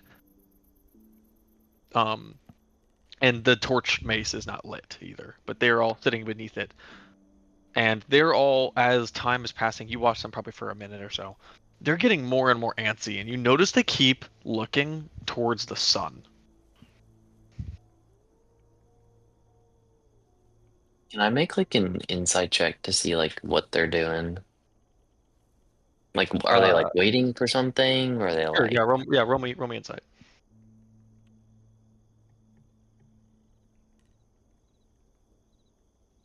19. So it looks like they're waiting, but like it looks like they're about to leave. Like it looks like they're like holding back for like the last few groups of stragglers that like they planned to already escape like from before the battle, and they're Okay. they're like waiting for them to show up. But they Okay, also well, I look guess very there's sort of like a bigger guy with like he's tan, he has this like kind of goatee, and he's bald, and he's kind of like he's big, but he's shaking a little bit.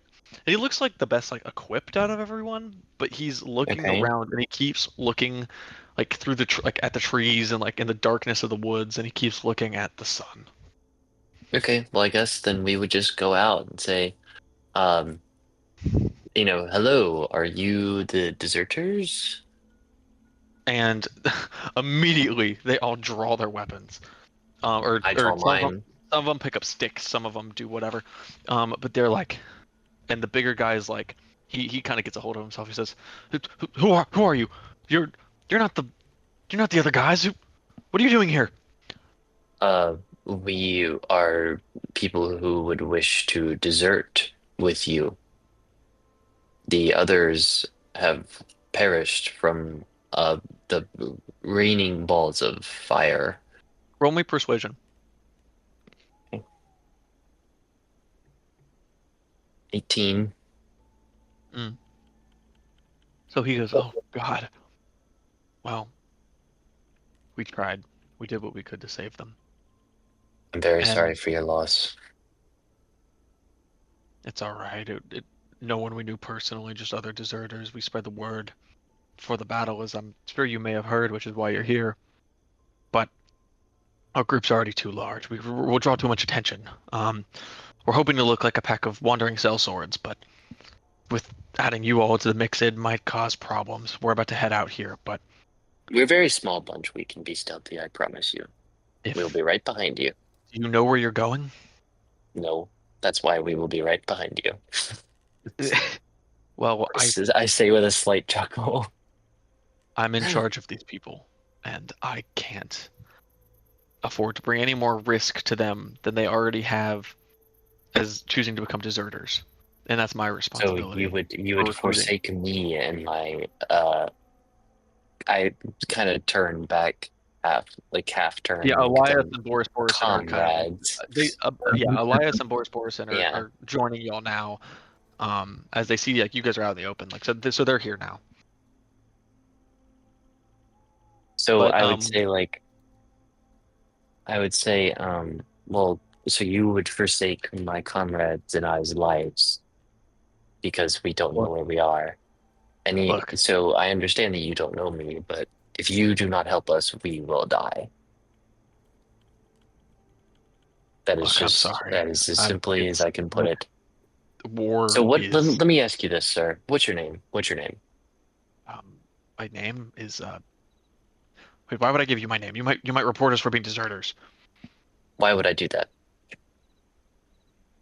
I don't know. Give me a reason. Because I want to go with you. Why would I report you if I want to go with you? I don't want to be in that battle. Did you see it? Roll me persuasion with advantage. That's a 17. Okay. So he says, fine, but still, we can't afford to bring you with us. But I understand the plight. The nights are getting longer and longer. The eclipse is coming soon. But look, we'll leave you some bedrolls. We'll leave you some bedrolls in a canteen and. So wait, did he ever tell me his name? He didn't. He did not tell you his name. But Please, sir, tell me your name. It's Reed. Reed. How do you spell that? Read. My mom said I was a good reader. Me too. Hey, isn't that just sweet? And he says, look, we'll give you what we can, but you can't come with us. It's too big of a group to travel. So he motions over to some of the people, and it looks like they're about to like brave traveling through the night. And they give you 4 bedrolls, or like they're kind of shitty, but like they give you some bedrolls, and they leave like a torch there and enough oil to hopefully burn through the night. So I before they like leave, I go, Reed, I have 2 important questions that you seem to fail to mention or understand. So we need to get going. First off, what is stopping me from following you anyway? We'll kill you.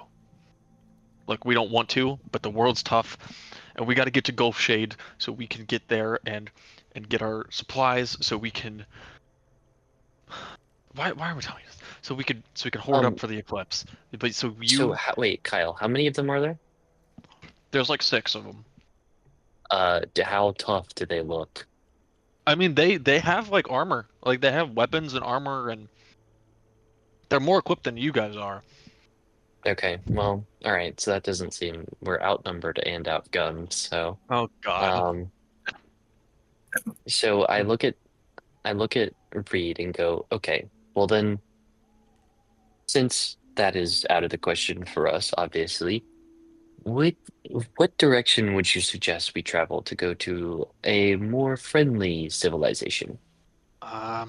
Nearest village is Gulf Shade, where we're heading, but. What direction is that? I won't go with you, but I need to know a direction to go. Yes. Please, sir. Otherwise, I will die. He pulls out a map, and he doesn't give it to you, but he pulls out a map, and it's basically. May I have that? It's our only copy. Can I make a copy? You can make a copy of the quick, small little area he's doing, but like because I have my calligrapher supplies, so I could like actually it's gonna have to be. He's in a rush, so he's gonna you're gonna have to do it from memory. It can't be like you sit there and trace it. Okay, well, I've got my calligraphy supplies, so can I do Dex plus proficiency? Yeah, if you want to roll that, you look at the map, and it basically looks like you just are gonna be going south, a little bit southeast. Okay. Would this be Dex, Intelligence, Wisdom? What do you want to make it? It'd probably be Intelligence plus your proficiency. Okay, so that's a +3 for me then. Okay. Oh shoot. Okay. Would keen mind help in this situation of like I go look at it and just know kind of the direction that we're going? Yeah. Just- Is that You gonna be the help you have action? a you can look at the sun and you I can have almost like a exactly where to photographic go. memory, pretty much, to I where I got a like 16. kind of have a knowledge.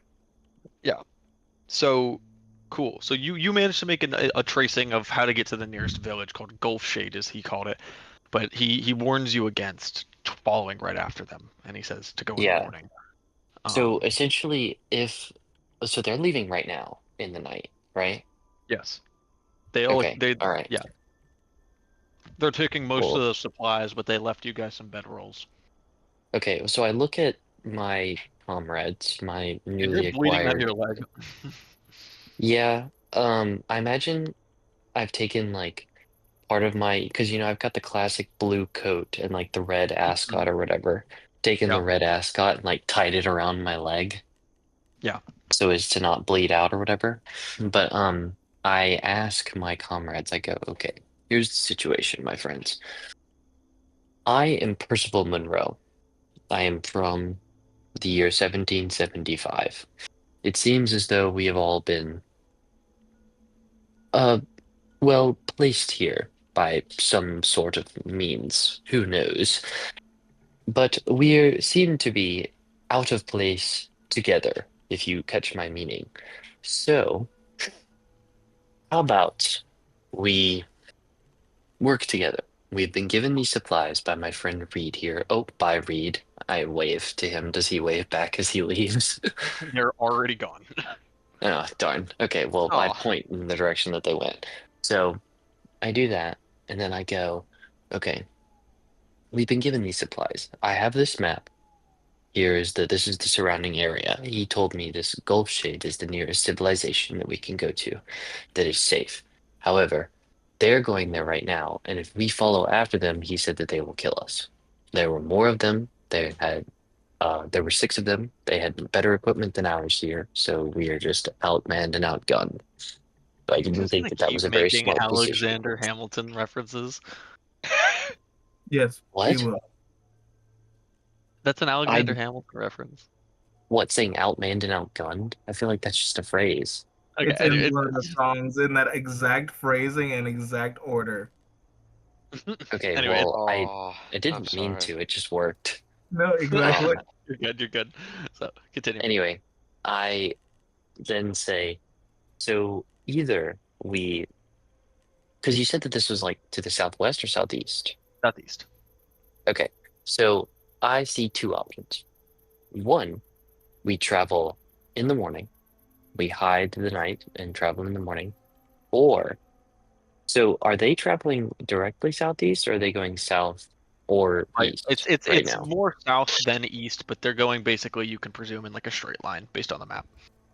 Okay, well then I say if they're going straight towards it, we could travel due east and then turn down so as to quote Well, unquote not okay. So follow based on your map, if you wanted to do that, that would equate to you basically going east until you hit the shoreline of like the ocean, and basically like following down the shore until you hit Gulf Shade, which seems to be a port town at the end of like a tributary. Yeah, see, and I'm showing them the map saying these are the 2 options that I see. Yeah, if you want, here, let me do something really quick. I can, you guys talk. So I look at this map and I just say, well, Or Kyle, We- we're able to see your screen right now. Fine with that? Yeah, I know. Oh, cool, yeah, cool. cow, I was yeah, just making cow. Show me the secrets. Show me the secrets. sure. So you guys, can you see my mouse? Yeah. Okay, you guys were like, this was like the battle, and Mhm. there's supposed to be more woods here, but you guys basically like went. If you do this, you'd be going here and then following until you get to Gulf Shade. Okay. Swagtastic. Sure. But I look at it and I listen to your plan and I tell you, we exactly don't know what happens at night here, as well as how everything changes during the eclipse. I heard earlier him say. Yeah, they seem rather Yeah. freaked out by it. They just don't really know what And that's all about. They're from here, so we don't know what we're getting into if we try and camp tonight. Exactly, that's part of my concern. So But we can't follow the same direction as them or they will kill us. Unless we think we can take them in a fight. we cannot. Look at me. Look at that one, and I point at Boris. I think I could take all of them single-handedly. He looks a Mortal little Kombat. deranged. I Yep. No, that. don't know what he thinks, if there's thoughts. And Well, Donny let's- looks like a let's- kind person. I don't know. Oh, if we thank got- you. So I think we find a better route that possibly takes longer. I agree. What I So say we head due east, hit that shoreline, and stay amongst the trees and the foliage until we make it down to Goldship. Does everyone else agree? I turn to look east. What do I see, Kyle? Well, you're in the middle of the woods, so No, I know. you see I more just want to trees. see, like, if I see a little bit, like, if I You walk a see the little bit sun. farther. You see, as you look east, you see the sun dipping beneath the horizon. Fuck. I just And turn, like, Do you we're turn west losing at all time. to look at the moon? Nope.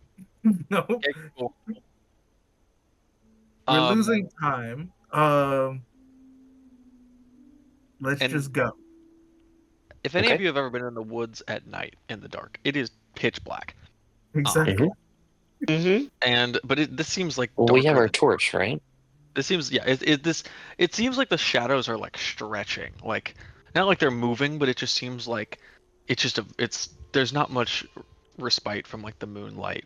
Which as you look above, you see 4 moons in the sky tonight. Fuck. Yeah. There's a red, It's here. there's a red, a blue, and a purple moon, and the third moon looks like it's been shattered, and it's like kind of like a yellow, pale, like silver, and it's been like shadowed, or not shadowed. It's been shattered, and like kind of like cracked and split apart. And they're all just like floating in the sky near each other, but they don't provide much light. Okay. But are you guys? So you're not sleeping through the night? You're gonna travel? No. No, Yep. we're gonna travel. And also, Uh, I draw the moons in my little journal. Yeah. Because I've never seen this before. Just be like 4 moons. Really fucking weird.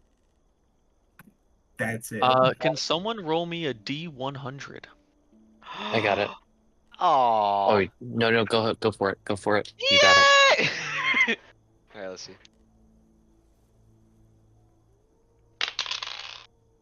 We got 92. High rolling today. Oh, that's not good. You Oh. don't. Okay, I'm you rolling find as you're going through the forest. You are going for a while, and when you get near the shoreline, or when you're going directly east, so you kind of have to dip back across near the battlefield, and you notice as it's nighttime, there is still like fires burning on the battlefield, and you see other of like what you heard the dark armored people you were with called the Light Keepers. What's left of them are retreating, with their formal like military accompaniments, and you see like fleeing into the ocean are the dark blue armored people that you saw, and the flames are licking and all of that, and you guys managed to make it across this little gap in tree line, make it to the next one, and you walk past a tree and stabbed through by a trident. Impaled onto a tree is a dead, what looks like captain maybe. And you guys find 1 gold piece on his body. Yes, money. Nice. Oh wait, hold on. Who gets the yeah, who gets the Donny Barnaby. Yes. That's cool. That's cool. Shout out, gang. I'm gonna. I'm a very honest man. I'm telling them openly. Hey guys, I happen to find a gold shiny piece on the ground, so I'm just gonna take it. But just know we all got this together, okay? If we're hungry for the night, I have some granola bars. I pull out my rations and some Well, I guess I have Oh yeah, sorry. Percival, I'm so sorry. I realize you're still bleeding here. Or that wound looks rather bad. I do know a little bit of herbal medicine, and I don't just mean this kind. And I'm like I'm feigning at smoking weed here. Yeah. A little But I'm toke, realizing yeah. like yeah, the little quick little token. I realized like it would make no sense to him, so I just stop it halfway through. You think you're holding up like a spyglass? My favorite kind of herbal medicine. And are you wait. using the med kit on him? Oh, I didn't am know if we were stopping for the night yet. I was more just like making Oh no, no, we're comments. still moving. Yeah, you're I still would moving, but if love you're able to do it while you're healed. going. Oh, Yeah, perfect. roll the 2d4 plus 2 jig. Nice. Okay. Boom. Also, seeing this, can I like look at the Oh, trident Kyle, I'm in fully the body? healed. The minimum heals me. Yep, that's perfect. So Nice. your leg is bandaged up. You managed to compose yourself, and Jake, you've used up the last field medic kit that you had for survival. Oh, forced dang it. range and That's stuff. okay. You still have all the other things you had. But Thank you, sir. I am deeply. You are in my gratitude. I owe you, as it were. Yeah. Hey, I feel like you already paid us off here. You got us directions, some beds for the night, and you talked us out of a really scary situation. So please, I'm just doing what I can back for you. Well, So you thank you. guys- Thank you. after a few hours, you make it to the shoreline, and as you make it to the shoreline, you all can see it's like kind of like a forest that goes up, and there's like a bit of sand, probably like 20 yards or so of sand, like rocky sand, and then it's this like dark, cold ocean of like dark gray because it's night. And you can look off faintly in the distance, faintly, is this like to like the northeast, is this towering, like it looks like an island almost, like coming off of like a peninsula of the land, but it has these like gargantuanly like reaching to the sky, like dark colored, like you can't really tell if it's like what material it's made out of, but like black gray like walls, like almost like a circular structure if the curve of the horizon of it follows all the way around.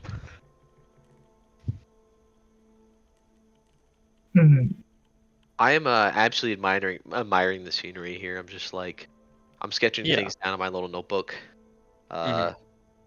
Yeah, just absolutely. So you flabbergasted. guys continue walking down the shoreline to Gulfshade? Yes, if everyone is still like comfortable to move, we'll Is move the as well. torch lit? The torch. No, Is the torch lit? I don't believe it is. Well, was it lit to begin with? No, it wasn't. Oh, well then, I guess Do no. any of us have something to light it? Do you have the firebolt cantrip? Me? Yeah. No, Okay, never mind. I have Eldritch Blast. Eldritch Blast. Okay, yeah, but so you don't light it then.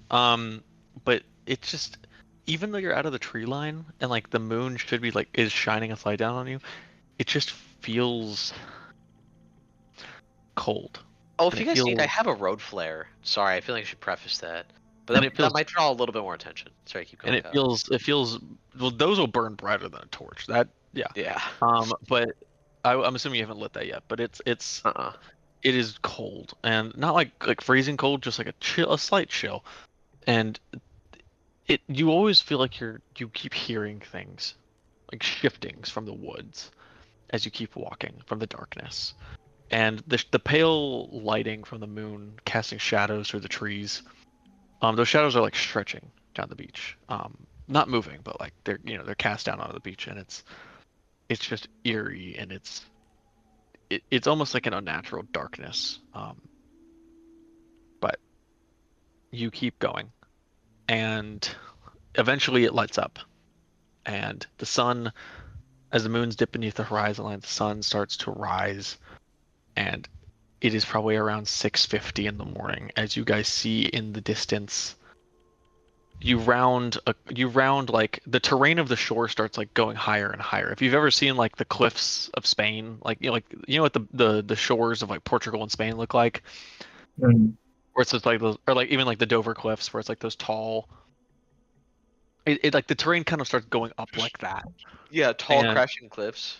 Yeah, yeah. Or tall cliffs And with you crashing guys ocean. you guys are walking along those, and it's like it's been a long night. You've eaten up your granola bars. Boris struggled to figure out how to open up plastic wrappers, but you make it, and you round an edge, and the terrain starts to slope down, but it almost looks like a little valley, but it's like the land slopes down, and you look at this like tributary, and in the mouth of it is this quaint little fishing village called Gulf Shade, and it's almost like terraced as it like slopes down to the water. And as you get towards like the upper levels, it's not like it's not very sheer, like it's not like a crazy incline. And then near the top it like levels out, and like that's like the main like terrain of this land up there. And you see like paths and carts, and it's, even though it's early in the morning, there's a ton of like fisher boat. You start to see like a ton of fisher boats as the sun first crosses the horizon, like start setting out from like the docks to go like fishing.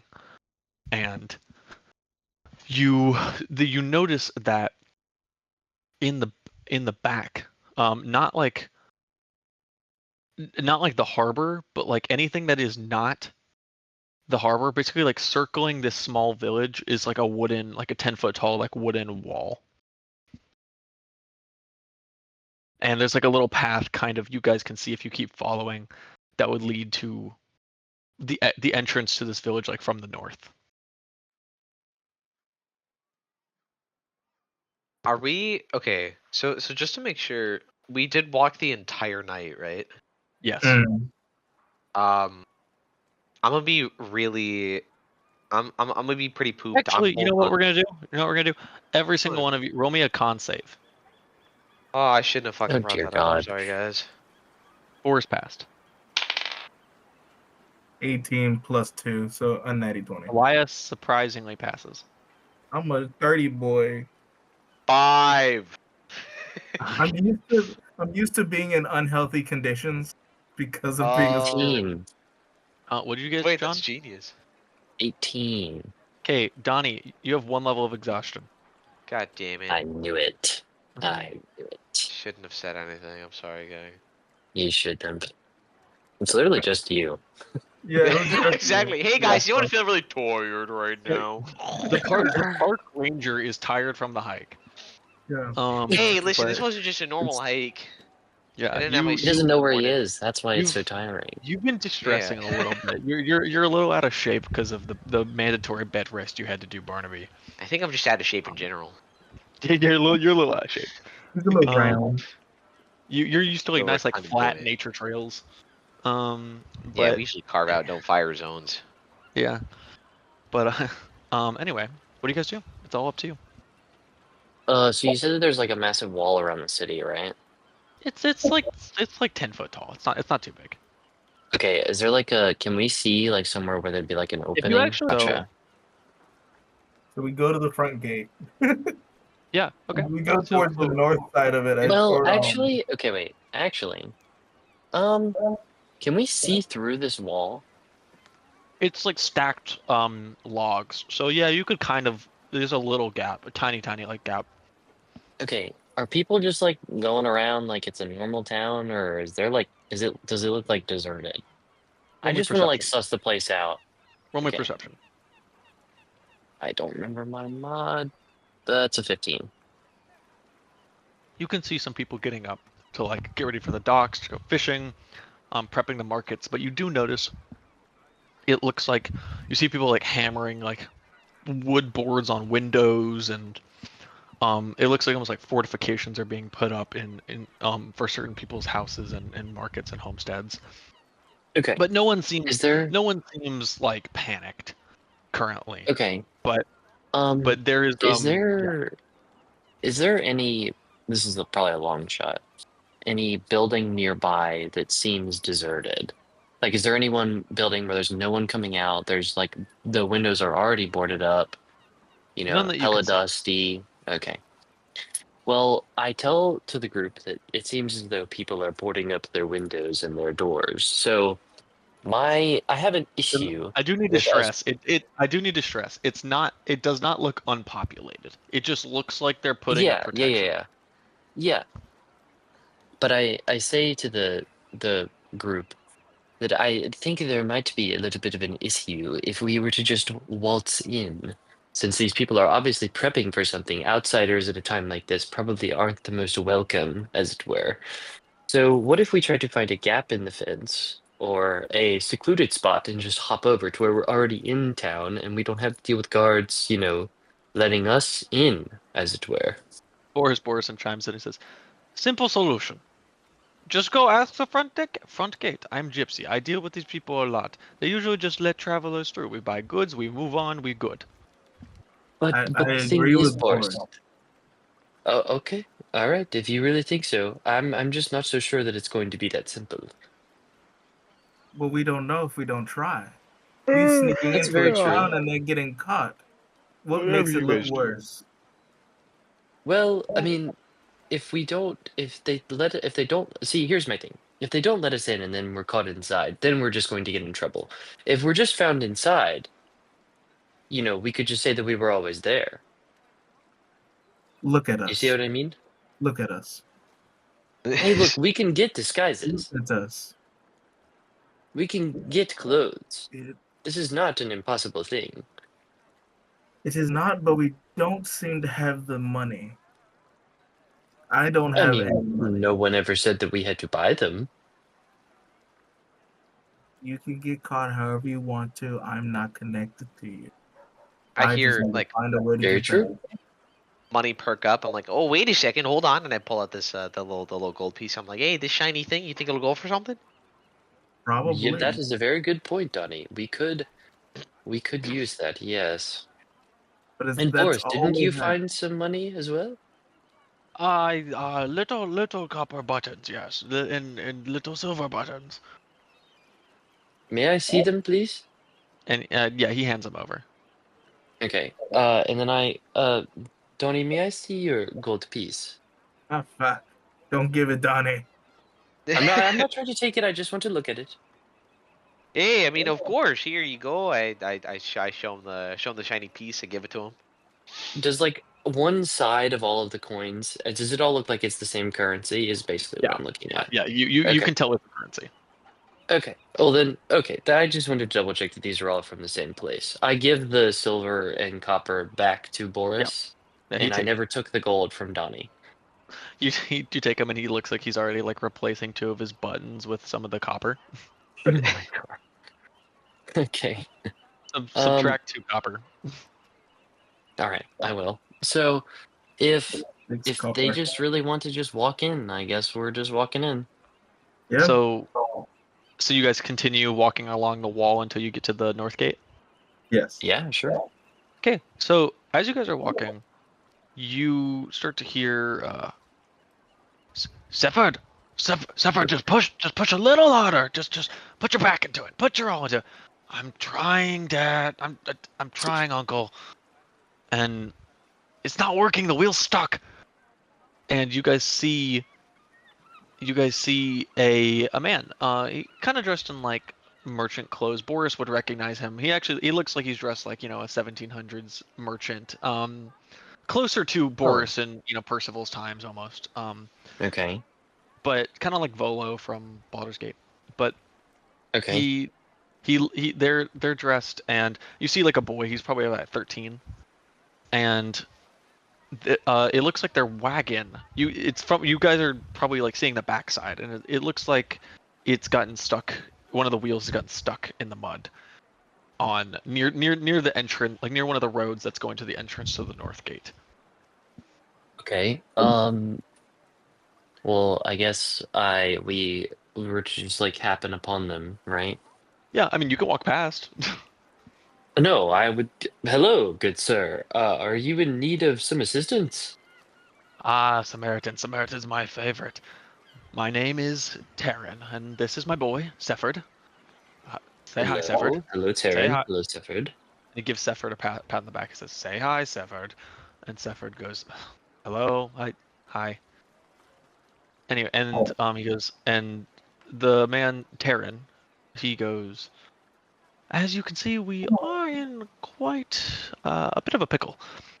And you all, and he looks at Boris especially, and he gets encouraged, and then he looks at Elias, and he gets a little less encouraged.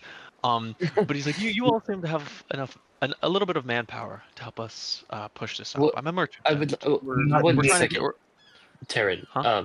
You said that we were in a pickle.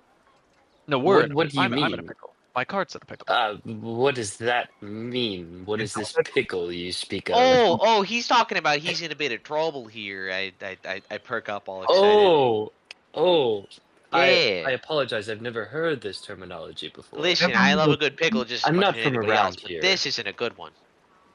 Oh, I see. I see. So what is a good pickle? Is that just a good time, like hanging out with your friends? Oh, I never heard of it like comrades? that. I just mean I just mean the method of pickling things. Surely you What is this? What is this sorcery you Oh, there's speak no of? fucking What does it way. mean There's to pickle something? And Taryn, There's Fermenting. no fucking Fermenting. Taryn, the merchant man, chimes in. He says, well, I don't sell pickled goods, but I do have very important cargo, and I do have a schedule to make if I'm going to make it to Nick's home in time. But I would greatly appreciate some aid if you could help me get my card unstuck. Me and my boy. Okay. Well, everyone, grab part of the cart and let's lift, my good And friend. you guys see, Elias takes a step back and says, I'm not strong. Elias, there- anything helps. Sefford goes to stand next to you, Elias, and he's like, yeah, put your back into it. He's like, yeah, you guys, no, not you. He's not directing that at you. He's looking at the rest of the men, and he's like, yeah. I guys look got at Sefford and go, "This is your father's wagon. Help him now, child." And I just pat his back. And he goes, and Sefford goes, he's not my dad. And then he walks up and he Well, he if he's goes, not your he goes to father, put a he hand. must be your employer. He If you he wish just to be ignores you. paid. He ignores you and he goes to put a hand on a wagon to push. So for all of you except for Elias, can you all roll me an athletics check, and we're gonna take the average. Dear and God. Kyle, are Do you we know how using- exhaustion works, Jake? Yeah. I'm asking. Are we using the legacy rules for it, or are we using the 2024 rules for it? What's the 2024 one say for level 1 exhaustion? For level 1 exhaustion, it's -2 to D20 test and -5 feet to speed. But legacy Yeah, is the just the new- the disadvantage on new- ability checks. Let's use the legacy, and if I don't like it, we can switch to the new rules. Okay, sounds good. I was just making sure because I So don't want roll to. with disadvantage. Sounds good. Hey, listen, I got a. Oh, what is this for again? Athletics. Athletics. Thank you. Okay, well, I got an 8. I got Okay. a 7. Okay, let me roll for Boris. Oh God. Boris. Where is Boris's sheet? Boris.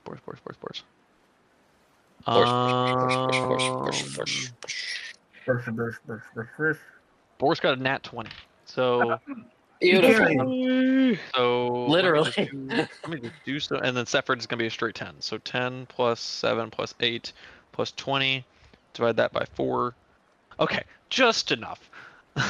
So you push and you push and you push, and you kind of, Percy and Barnaby, you kind of lose your footing a little bit.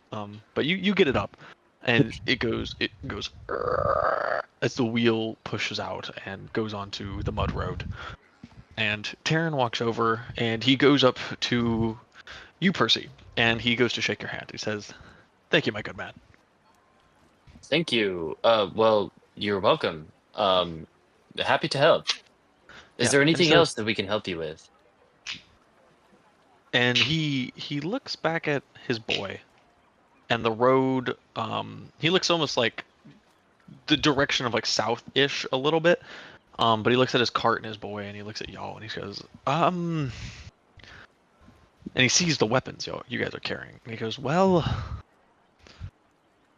now look, now I'm a merchant. I've been trained to read people. I've been trained to look at people, and you all look, well, let's just say it. You're deserters, aren't you? Is that what you are? Absolutely not. Why would you say this? Such things? Good. Hey, Good. well, Good. I Good. don't really. Never deserted worry. in my life. No. Good. Good. Good. Good. Never let the client know pertinent information. But I have a lot of experience on these roads, and I can recognize a deserter when I see them. I'm So not a deserter, sir. I don't know what you're talking about. good. I like that. I like that moxie. But but Do he I not goes. get like a deception check, or does it? Sure. I is- mean, sure. If you wanna roll me a deception, yeah. What's I that just want now? to chime in and ooh, damn. Never Ooh, mind. damn. Anyone want to give me the help action? Yeah, actually, yeah. I'll step up and say, listen, man. I really just don't know what you're talking about here. We just came walking over on our so lawn. roll. It's a second nat one. We're not Hey, helping we just you came walking anymore. over from that forest where that huge battle was happening. Oh, I see what you mean now. Taryn just looks over at you and he goes, "Uh-huh." And he goes, "Well, boys, look, you don't seem to be from around these parts. I don't even know if you're from Aranix, but." And he points his hand back. He says, "Sephard, look at the ground." And he goes, "Whatever." And Sephard doesn't look, but he points back, and you can kind of see from where you are a little bit over the walls, and hanging are the 6 men that you saw. The night before. Oh, Great. Yep. hey, I'm glad we didn't go Yeah. into it, guys. Am I right? Oh shit, I didn't say that out loud, did I? So you were there. So Taryn pipes up and he goes, "Ah, well, that makes a lot more sense. You were their compatriots." Well, look, you're not going to get strung up immediately. These idiots tried to barge into town, and a platoon and an old squad leader of theirs saw them and recognized them and basically chewed them out, and then they decided to fight back and harm an officer, and that's why they got strung up. Your punishment wouldn't be nearly as severe.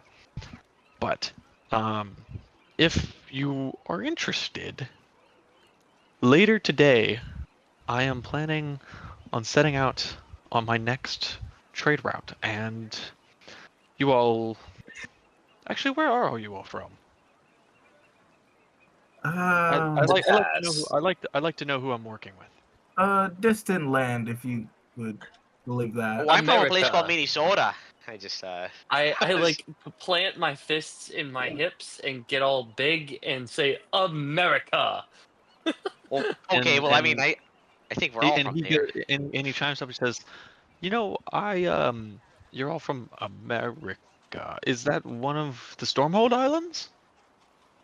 No. No, actually, it's a little It far is not. from here. And he goes, "Well, let me give you a little tip. The lands here are hence. Best not make it be known that you're from other lands besides the current country that you're in. You guys know where you are, right?" Absolutely It's- not. Would Nope. this be a bad time to say no? You're in the country of Aranix. It's Someone about write middle that of nowhere. down. Yeah, I About was just middle of saying, the Kyle, world. write it down in Farlanders chat what it's called, please. Yes, I will. Thank you, my guy. And I'm assuming you came from the battlefield. Did you see all the soldiers wearing the black and the gold? Yes. Yes. Well, those are the light keepers. Some of them are honestly a great bunch. Good, honest folk. But their forces have been stretched a bit thin lately due to the border war with Ryumi. But despite all that, the Eclipse is coming soon, and I need to get my shipment to Nick's home so me and my boy can have safe passage for the Eclipse. And I So would what is going appreciate to happen I with would- this eclipse? Well, there is a different event per region, so it makes sense you wouldn't know what ours is. And he chimes up and he sits you guys all down, and you're all sitting around the campfire, or not the campfire, around his wagon, and he has like these like crates basically, these really nice looking crates, and they're like chained up, basically, like not chained up, but like they're like locked.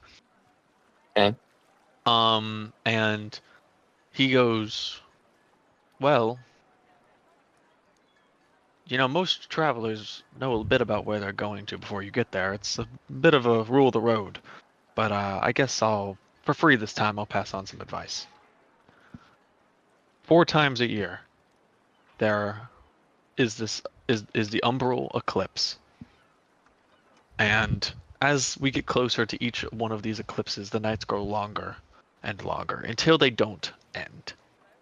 In 2 days, the next Umbral Eclipse is happening, and you don't want to be caught outside of a safe place.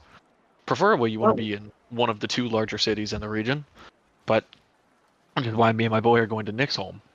But we can make it there in about 2 days, just before the eclipse happens, and we got to be on a schedule though. But the roads are dangerous, and in late years, entrance to Nick's home has been harder than normal, even for a merchant such as I. But I believe if we sell them our cargo that we're carrying, which you don't need to be pertinent to, trade secrets, then I believe they will secure passage for me and my boy to hold out there and for the next month until the eclipse ends. Okay. But Well, I could, but the if roads are you would- dangerous. The roads are dangerous, and they're looking for merchants and other people with documentation papers and other passages to get into the bigger cities where you can hide out. So I need So what's some in it cell for swords. us? I need some cell swords to protect me and my boy from bandits, and if you come with us, I'll pay you 10 silver a day. Can I And insight check to see if that's a good price? you just wouldn't know. I don't think you would know. Yeah. You don't Oh, have enough yeah, that's fair context. enough. You don't have enough That's fair context. Yeah, that's fair 10 enough. they'd pay they pay the Wait, group isn't of 10 silver just 1 gold? sure. Yeah, they pay you 10 silver or 1 gold. They'll pay you 1 gold a night. Each of you. Okay. He'll pay he'll pay each of you 1 gold a night. And then he'll pay so basically you'll if you do this for both days you'll get paid 2 gold each. Sure. But he basically says you seem to be foreigners but Erinix the eclipse, the night that lasts for a long time, and things seem to like to stir and come awake in that darkness. And sometimes they can leave an unfortunate mark on the lives of men, and that almost spreads like a curse and a disease, which is why passage into these cities is so heavily guarded. So, if you come with me, and you help us secure passage into this new city, I can pass the word along and hopefully get you guys in there with me. Plus the payment, of course. Well, if you All you have to do would- is protect me and my boy for the next 2 days. Oh, of Okay. course. I mean, I'm very very used to helping out different folks through the forest.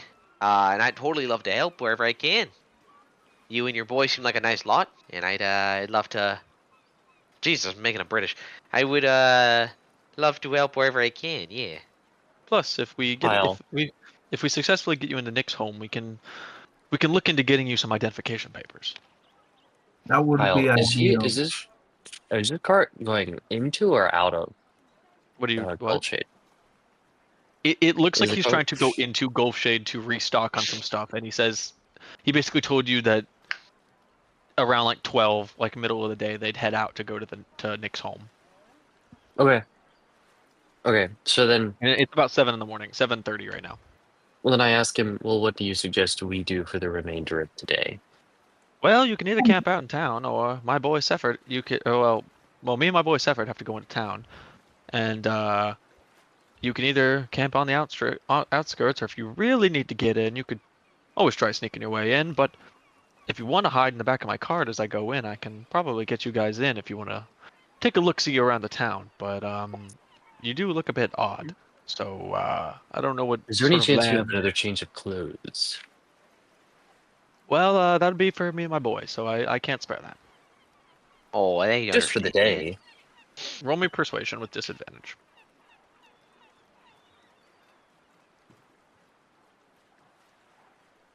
That's a Honestly, 13. It's a 13. He says, nice. You seem like good folks.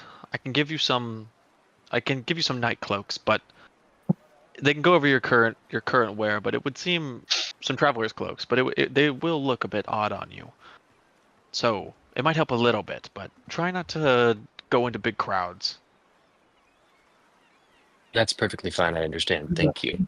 Keep that. So you're all he gives all of you except for Elias a traveler's cloak because he looks at Elias and you kind of from his point of view because your cloak like it goes all the way down Yeah. like I it kind have of my he thinks that you're kind of good. Yeah, I And he pretty much also looks at Boris and he gives him a cloak, but he's not too worried about Boris either. But Percy and Donny Barnaby, he is concerned. They look rather strange folks. odd. Yeah, I look incredibly out of place. So he says, well, I will see you fine folks later, and well, let's hope you don't end up catching the rope like those boys over there. Take your time. I'll be at the south gate at 12. Okay, we can make it. Sefford, say goodbye to Alright. our fine folks. And Sefford goes, bye guys, I guess I'll see you later. Bye. I just Can I- wave at Have a him. good day. Hold up, Kyle. Can I Mhm. insight check this child to see if he's a delinquent or if he's like in trouble? Yeah, sure, if you just want to get like a vibe of them. Yeah, roll me insight. Oh, traffic. Bunch of creatures this man. That is a 12. He looks like a relatively normal young boy. He has a little bit of tension with his guardian, his father, Taryn, but for the most part, he seems together and put together, and he So he divorced parents. he's just kind of here to, Didn't He's under- didn't he's under- someone say that wasn't his dad? He said it to me. Yeah, it's Oh. like a dad that stepped up, Yeah. I guess. Yeah. Someone that continued the save file. That was completely out of character. Boris goes, "What's this?" I'm sorry. Right. Sorry, I didn't hear that for a second. I was really lost. Yeah. But anyway, so he leaves you and Sefford. So Taryn and Sefford go off into town, and you guys. Yeah, he offered to let you guys ride in the back to take you in. Do you guys you ride? I don't. So you're gonna wait outside? Yeah. I'm gonna wait Okay. outside and just kind of get Boris kind of decides. figure out what's going on. Boris decides to stay with you as he's like he wants to go hunt some game in the woods. Let me just roll survival really quick for him just to see if he Alright. does. He does actually. He comes back with these like rabbit that has a horn and it has like 3 tails. Hmm. And it's a little bit it's like a little bit of rabbit meat. So anyway, Percy and Donny, you guys ride in the cart into Gulf Shade. And you get past a certain point and Taryn gives you a little knock on in the back of the wagon and he motions for you to go. And as you get out, you notice for the first time the creature pulling his cart is sort of this large it's like a bison badger. It's like a How big so? giant it's like a giant badger with like bushy hair and like horns. Okay, thank you. Sorry, I promise this is Um, important. Yeah, you're good. And it's really cute. And anyway, so you guys are in this sort of harbor town and you're wearing your cloaks and you do notice there's a few like town's guardsmen just wearing like, normal like guard clothes, whatever. It doesn't look like military, like the light keepers, which seems to be like the military force of the army like of this nation. They just look to be like the local townspeople, the towns guard. But anyway, what do you guys do? To pass the time, you have like 2 hours, 2 or 3 hours. Oh, Stellar. Are we What just if are we we had just taking until a the little? next day? What? We're just, I thought we had until the next day. No. He's leaving at 12 today. Oh, Gotcha. okay. Okay, well, here. He's just going into town to get supplies. Okay, so I'm gonna just like, Jake, I'll let you take over. I'm like eating dinner, and so hell like if you need me to like roll something, I'll roll it and type it out. But like whatever we do, I'll just your lead. I don't care. Okay. Jake, what do you want to do? all Make it- good. Originally, The beginning stuff went on longer than I thought, so I would like to get it going. all good. Yeah. So what is like in what is in the immediate area? Do you want to roll perception, or is it just kind of No, a? no, no, no. You can tell there's there's a lot of like fish huts, a lot of like down near the docks. There's a lot of like fish markets and all of that. There's some shops that still haven't fully boarded up yet, like selling clothes. But it's like very like it's not like big glass window with nice clothes inside. It's just like Right. It's like a tailor, with like very commoners' clothes, all of that. There's a small secondhand like goods shop, and you don't really see like a weapons shop, but there is what looks like kind of like a guard building near one of the wooden walls, also made out of wood. But besides that, I mean, anything else, if you want to look specifically for the city, it might be there. Or it's not even a city, it's a town. I'm a little curious now.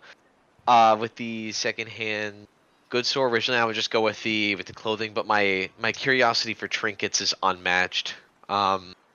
I fucking Homer Simpson, ooh, like the fucking tap my fingers with my like fingers and stuff, and I'm like, okay, well, I feel like I could get maybe I could get the boys some kind of souvenir or whatever. Percy, if you're down to come with me, and I'll take that as a yes there. Yeah. And so Perfect. you walk in and you see a sign and it says the Threadbare Trove, secondhand goods and curiosities, and it's kind of tucked between two taller buildings, and it's not really noticeable unless like you're looking for it. But you Mhm. see like creaky wooden sign hanging over the door, and there's like a coiled thread and like a cracked hourglass. And as you walk in, the smell of old parchment paper, lavender, and dust like hits you before you even enter the door. Inside, it's lit by like flickering oil lanterns, like strange colored flames, green, violet, pale, and blue. And your standard. And like on the shelves are like different like vials and jars and jumbled pile of items like cracked masks, gloves, like single hand gloves, like not a pair, just a glove. Oh, two left Cracked gloves. like cracked tea sets. There's some like rusted weapons with like initials and stuff. There's like scarves that are kind of like eaten up by some stuff. But there might be some other things if you go up and like talk to the shopkeeper, which you see Oh, is this woman, and she's this sort of spry old halfling woman with yeah. wild silver hair and 8 pairs of spectacles on her head, and she's wearing a shawl. Like she has like this shawl full of like pockets and Shaw. rings on every finger. Uh, And it's all like secondhand, like it's all dingy. And and you see her talking to like another like woman at the counter, and she goes, "Ah, the dagger with the cracked pommel, traded to me by the man who claimed he stabbed it with a demon. Of course. He also thought he was a squirrel." And the woman like the woman that's buying this like little cracked dagger kind of just puts it on the counter and says, "Okay," and leaves. That's awesome. I'm gonna step up, and I'm gonna say I certainly know what I'll say. I'll just say like, "Hey, little lady, this shop here was really interesting to me. I just kind of wanted to peruse around. Got a little bit of time to kill." You seem like you have a good eye on you for good items. Would you like to see some of my special wares? Special offer just for you. 50% Oh. discount. Oh, 50%. That's a pretty big bargain for me. Yeah, sure. I can't say no to Black Friday Roll- deals. Roll me a 1d12. All And right, she goes, 12. Well, when you say Black Friday, she says Black Friday. Oh, you mean the Umbral Eclipse on Friday? Yes. Oh, is that happening then? Then yes, exactly. I got a 9. You got a 9, so that's okay. So it's a little pouch, and she pulls it out, and it looks like a set of like teeth, almost like built together like like the little like clacker teeth things. Yeah. Oh my God, I know exactly what you're talking about. It's not, it doesn't have like a hinge or anything like that, but it's like a set of teeth.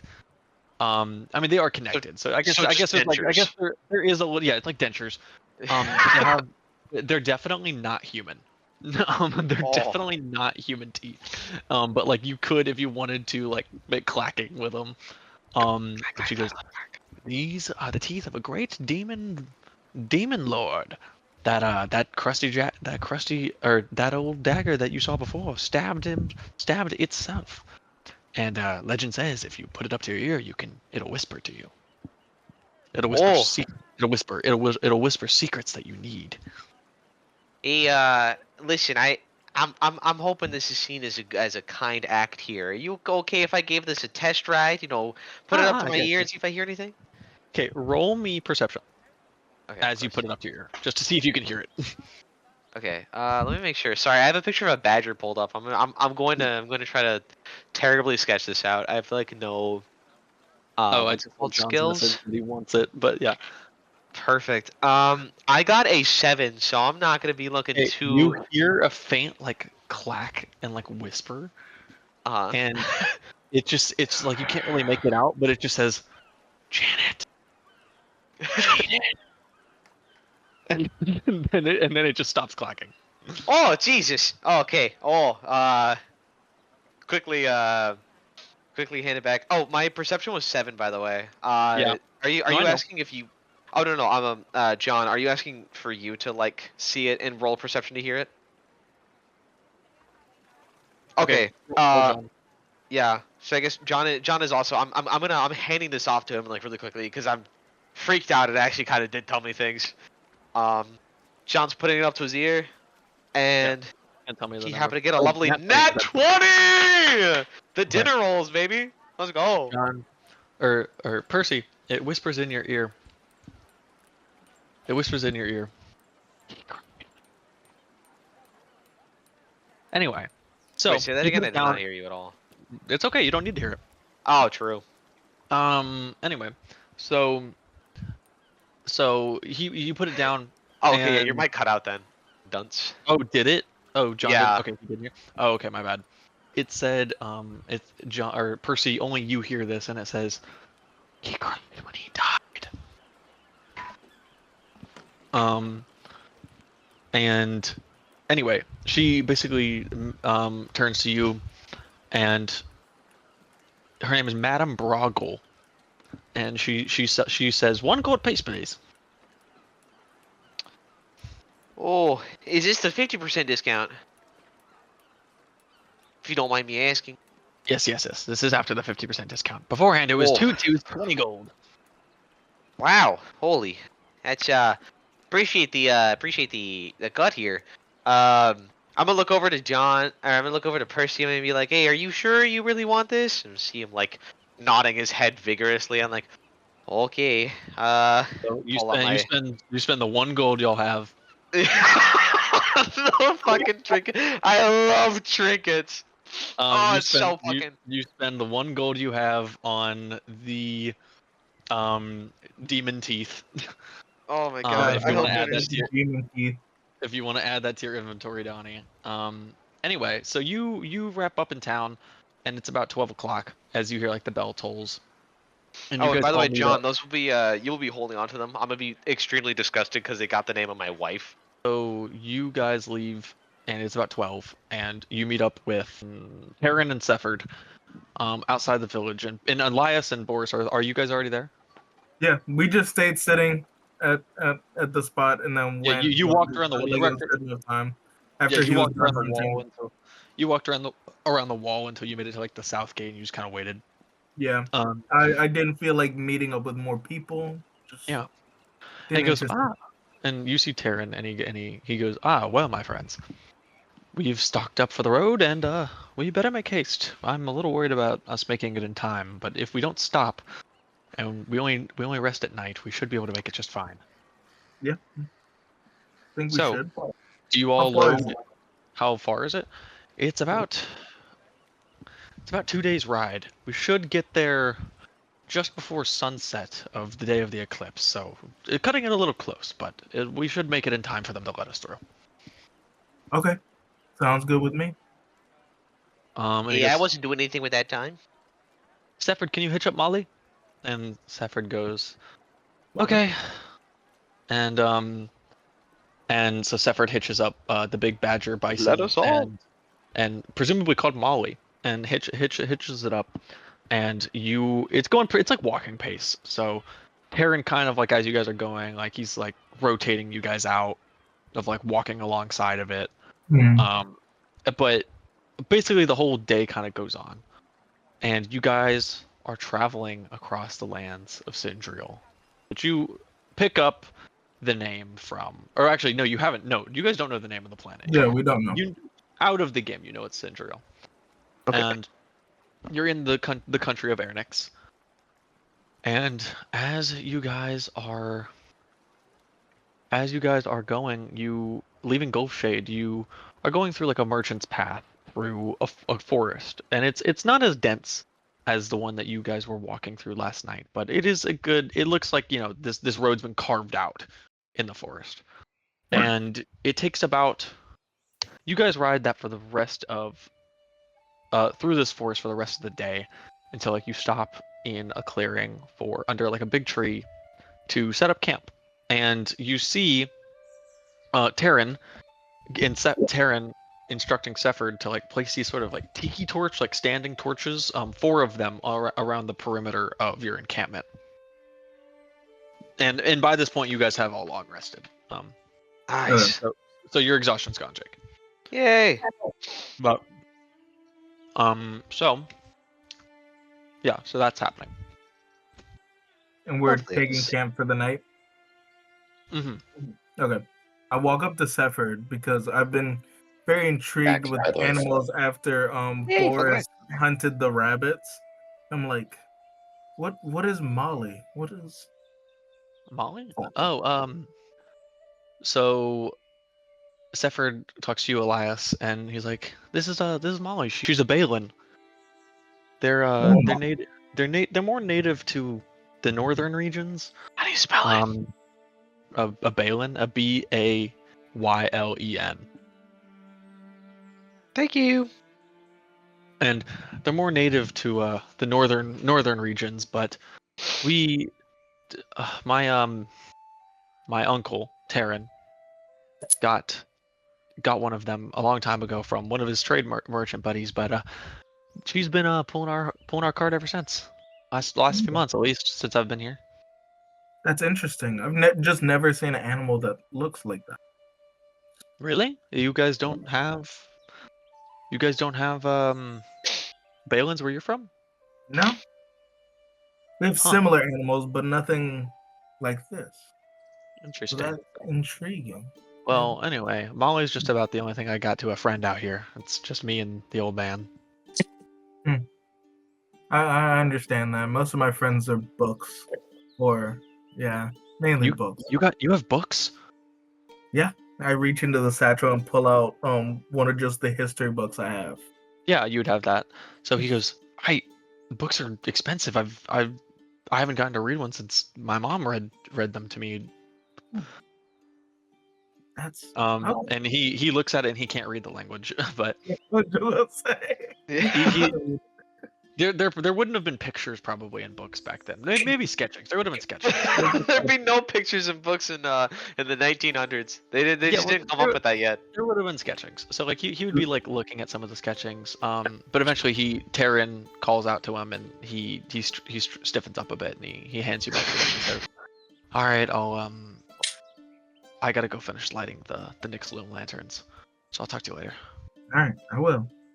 So you see him, Elias. You see him grab sort of like a canister, and like siphon something from inside of the wagon, and he walks out, and he goes up to the torches, and it's kind of like a lantern, kind of that like they've just like have on like a standing rod, and he puts this fuel in each of them, and the sun is starting to set, and he ignites them, and they glow a sort of like a sickly, like pale green, and but it shines a bit farther than you think it would.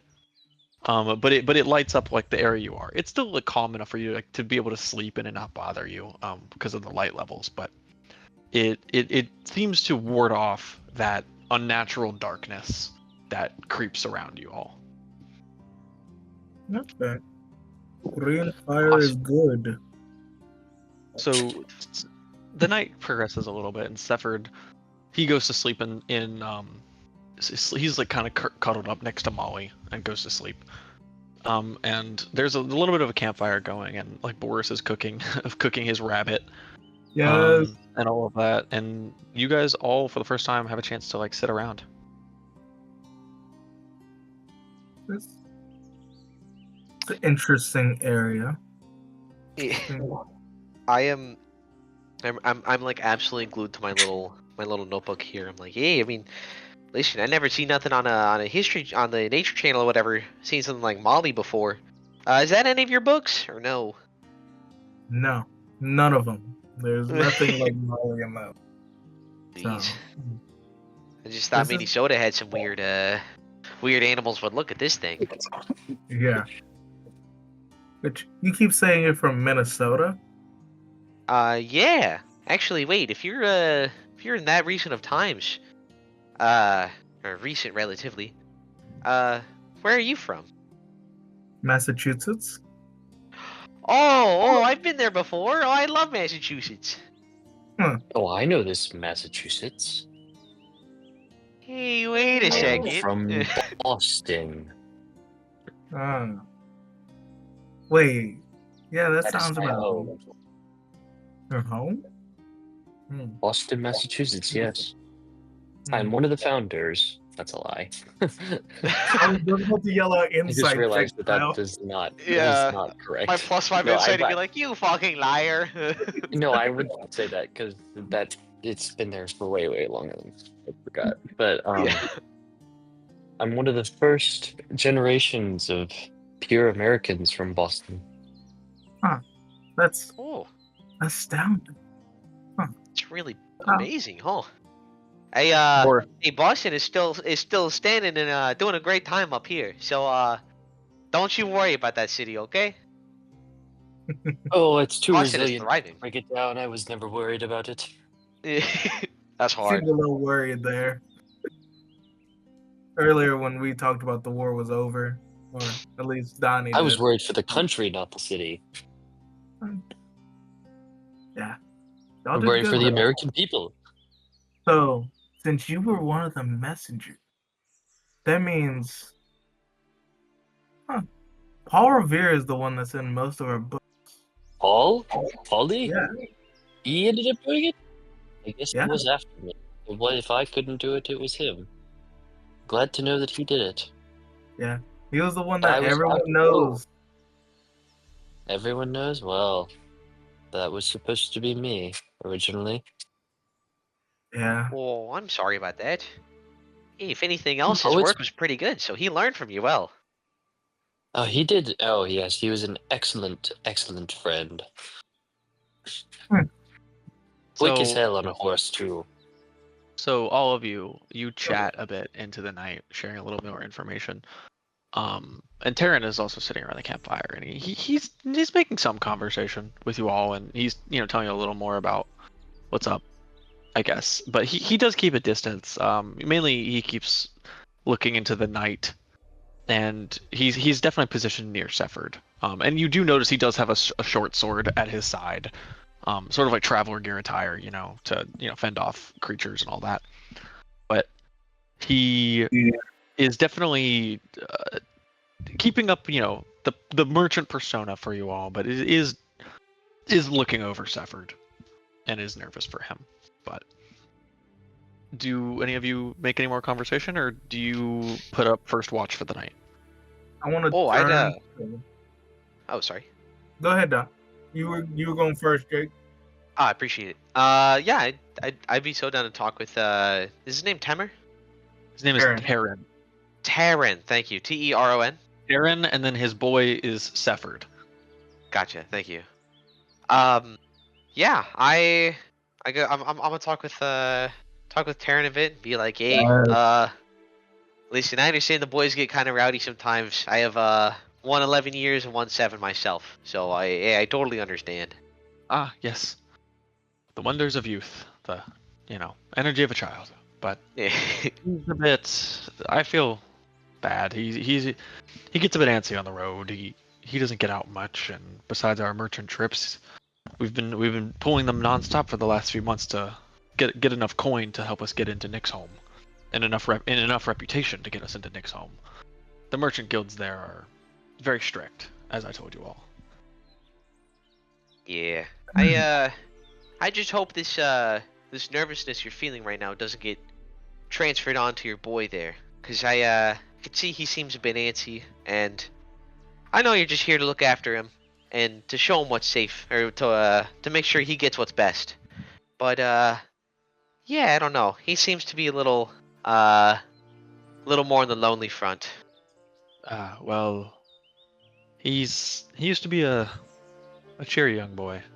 He used to get so excited whenever I'd come in from my long merchant hauls and come and visit him, but bring him little knickknacks and treats from all over Scindrael. But well, I'm sure you heard him. He doesn't like me calling him my son, but it's actually my nephew. The boy's parents, my brother, his father. They two eclipses ago, they sadly they died, and I've been the boy's guardian ever since, taking care of him. But he's not the biggest fan of me. He is upset with me that I wasn't there when it happened. I was out on a trip. But I did what I could. I got there as fast as I could, and I was just a little too late. Everyone, and they used to live in a little settlement. You guys said you deserted from the battle near the coast, right? Yeah, something like that. I'm not super sure how to say it, so honestly, deserting's the best answer we got. Well, did you see those ruins up at the edge of the cliff? The keep? Chat, did we? Because I'm not 100. Yes, I don't know. it was like far in the distance at the edge of the cliff that was like overlooking the sea. It was like these ruins. Gotcha. Yes. It says those that used to be the Greyland Keep. His father was one of the was a lightkeeper stationed there. They were meant to watch out for attacks from another nation from the sea, but when the second eclipse came a little while ago, or sorry, when two eclipses ago, so about 6 months ago, when that happened, they were not prepared, and they got attacked by the Ryumi the same night. And Percival, you would also recognize the name Ryumi. That is a little familiar to you. But they got attacked by the Ryumi the same night as the eclipse, and it was strategic. They broke down the Ryumi were basically showed up, blasted holes in the walls and into their into their big beacons of Nyx's loom light, and it got overrun. But Severed there, he and a few other survivors hid out in some of the collapsed ruins, or the collapsed fortifications of the wall. And when I made it, when I made it, I saw the side of his father, pierced through the chest by a sword of another guard in the Lightkeepers as he was turning, and he was protecting the little hollow where Severed and all of the other scavengers and survivors were. But I'm sharing a little bit too much, I fear. and he puts away a flask that you didn't notice he had before. And he goes, I do the best I can with him, but understandably, he's a bit apprehensive of me trying to take on the role, fill the shoes of the boy's father. I was never as noble as a man as my brother. But he goes, I think I'm going to turn in for the night, so I trust you all to figure out your own guard schedule and night watch. Aaron, I have a question for you. Yeah, what's up? Are those runes manned? What? Are there people up there in those ruins? Well, there might be some still. I think sometimes the Lightkeepers use it as a supply depot for whenever they have an attack, a skirmish near there, but there might be some supplies left over there in the ruins, but last I've heard, it's been a while since there's been any activity. A lot of the wealth there was left. It's too dangerous to go at night, and it's too close to the ocean. The Ryumi might attack. So you would suggest against going to look around? For now at least. You all are capable enough, I think, to watch over us on this, but that might be a little out of your pay grade. Maybe if you were as strong as some of the Lightkeepers, or higher garrison members of the bigger cities, you might be able to handle it. But you don't seem too seasoned of adventurers. No, Oh, not currently definitely at not. least. But Very much aren't. I do just want to say, for you, you don't have to worry about becoming your brother. I feel like a lot of what he needs right now is just someone who's in his corner, and it's gonna take him a while to fully come to terms with everything that's happened. But as long as he knows he has somebody who's there to care for him by his side, I feel like that's more than enough. And from what I've seen you do so far, you're doing more than enough. I like pat him on the shoulder. I also grab my canteen that's like empty at this point, but I'm just pretending like it's a flask. I appreciate it. Let's do our best to maintain client personnel relationships. And he goes to bed. So who do you guys want to take watch? I can take first watch or watch in general. I'll take second. I will take a third. Cool. All of you, perception. Okay. Ooh, let's get it. It's a 22. Holy shit. We got a dirty 20 here. We got a filthy, nasty, slutty 20. We're crazy. That's a I 10. love having it. No. Boris just sleeps through the night.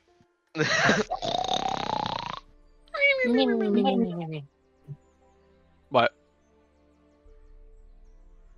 The rest of you. Huh? Sorry, the rest of you. Elias, you don't notice anything.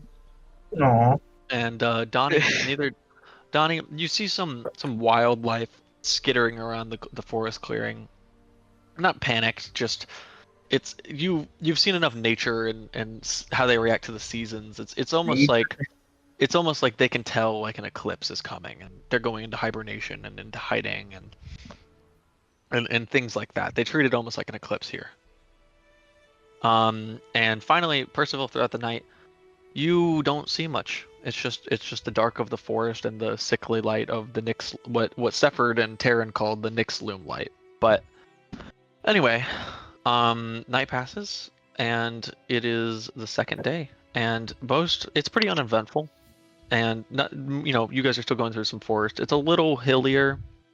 You guys start to notice, like in the distance, these mountain ranges on the left and right of your sight lines, kind of both still going straight, like the direction you're going, like basically like running parallel to the road you're going through in between them. And if you want, I can show you. You'd see it yourself, but if you want to see kind of how it looks like on a map, you can look at the stream if you would like. Oh, gotcha. Yeah. So it's like you guys kind of leave the forest and you start to see some of this stuff. This map is obviously not finished, but for this area, it's done. Oh yeah, that makes sense. So nothing of note the second day, and finally, the dawn of the wait. Am I getting my math right? One day. Oh, because you guys did half of a day because you left halfway through the day. Mm-hmm. And then you started on a Wednesday. That was a Thursday. Okay. Yes. Sorry. Or whatever. Sorry. No. Sorry. I had to get the timeline correct. So tonight is when you're presumably getting to Nick's home. So during the day, you guys are traveling across what Terran calls the Mire Walk, Bridge, which is basically it's like this kind of old, ancient like stone bridge, like very very wide. It's like these series of bridges that run between like little plateaus and outcroppings of land, kind of sprouting out above this like marsh, this like tiny little spring and like marshlands beneath you. And it seems to be the only way through for carts and bigger things, unless you due to like the mountains on both sides. And you all continue to venture forth, and it is now getting towards around 5 or 6. Or you've been going across the Mire Walk like all day, and you're now getting near the end. You can see like the clearing up ahead, and the land kind of dips back down again.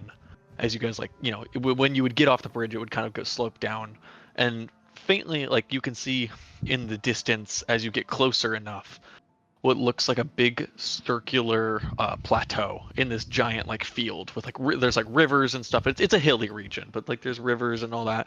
But there's this big plateau and it's surrounded by wheat fields. But you need to get closer to see any more detail. But you guys are still on some of the last few bridges of the Mire Walk. Can one of you roll me perception that is on guard? Who is on watch? I'm down. Okay, Elias is on watch. Yep. 22. Nice. So +5 perception is going hard right now. I know, dude. Holy. You guys 22.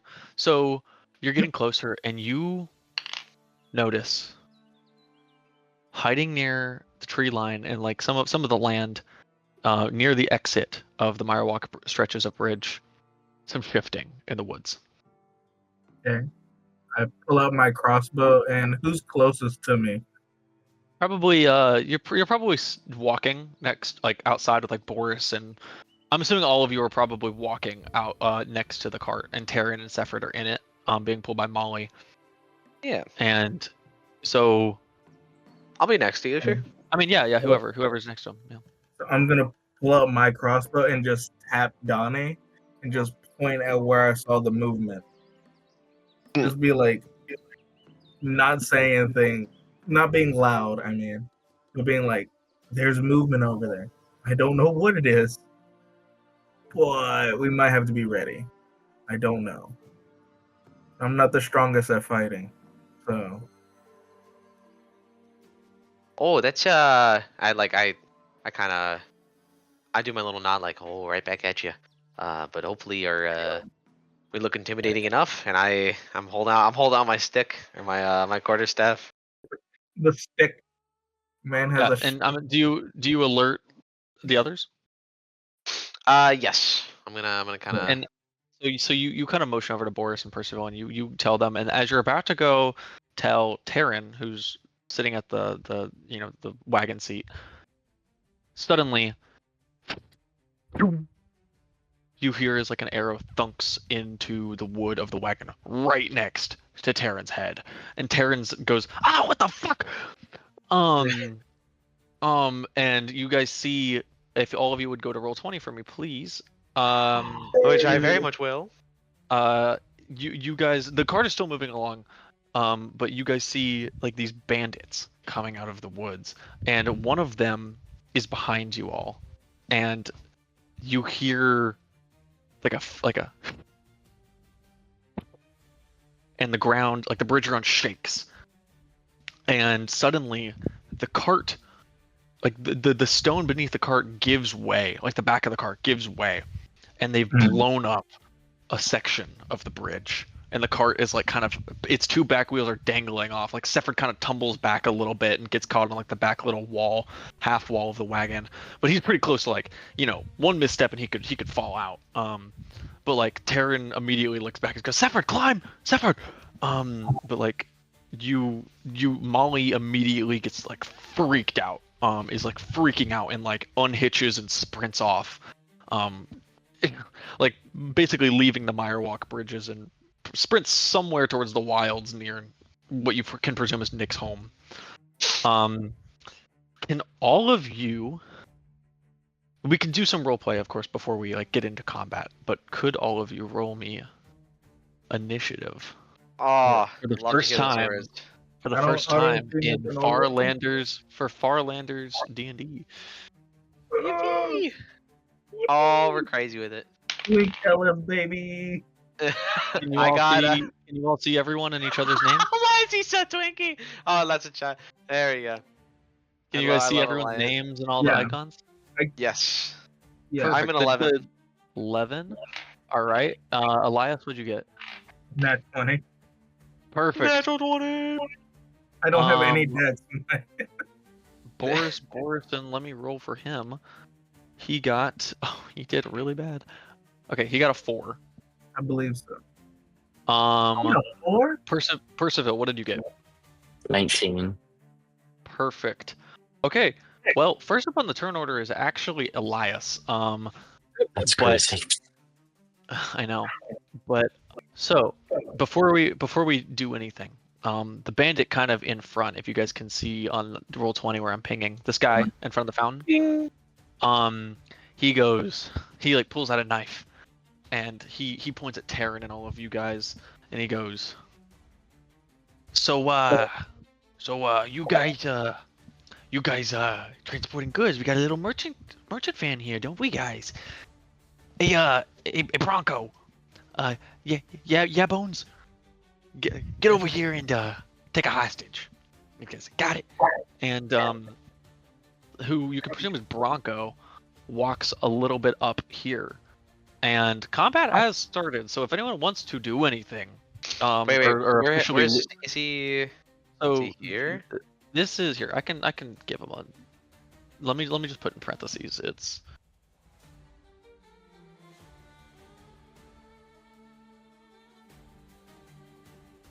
Can you guys see his name? Yes. Yeah. Yep. Beautiful. All right, and then you guys also heard this guy's name. So that's basically, think of this as Bones is Bandit 1, Bronco is Bandit 2. Perfect. Yeah, I'm gonna if he's trying to walk up, I'm gonna stance my quarterstaff up, and I'm gonna say you're not gonna take the boy. No touching kids here. Oh, well, And Bronco goes, well, I don't even have to. It seems like your little cart there is about to go off any second. And you look and you see like the weight of the cart. It could roll off pretty soon. If none of you do anything.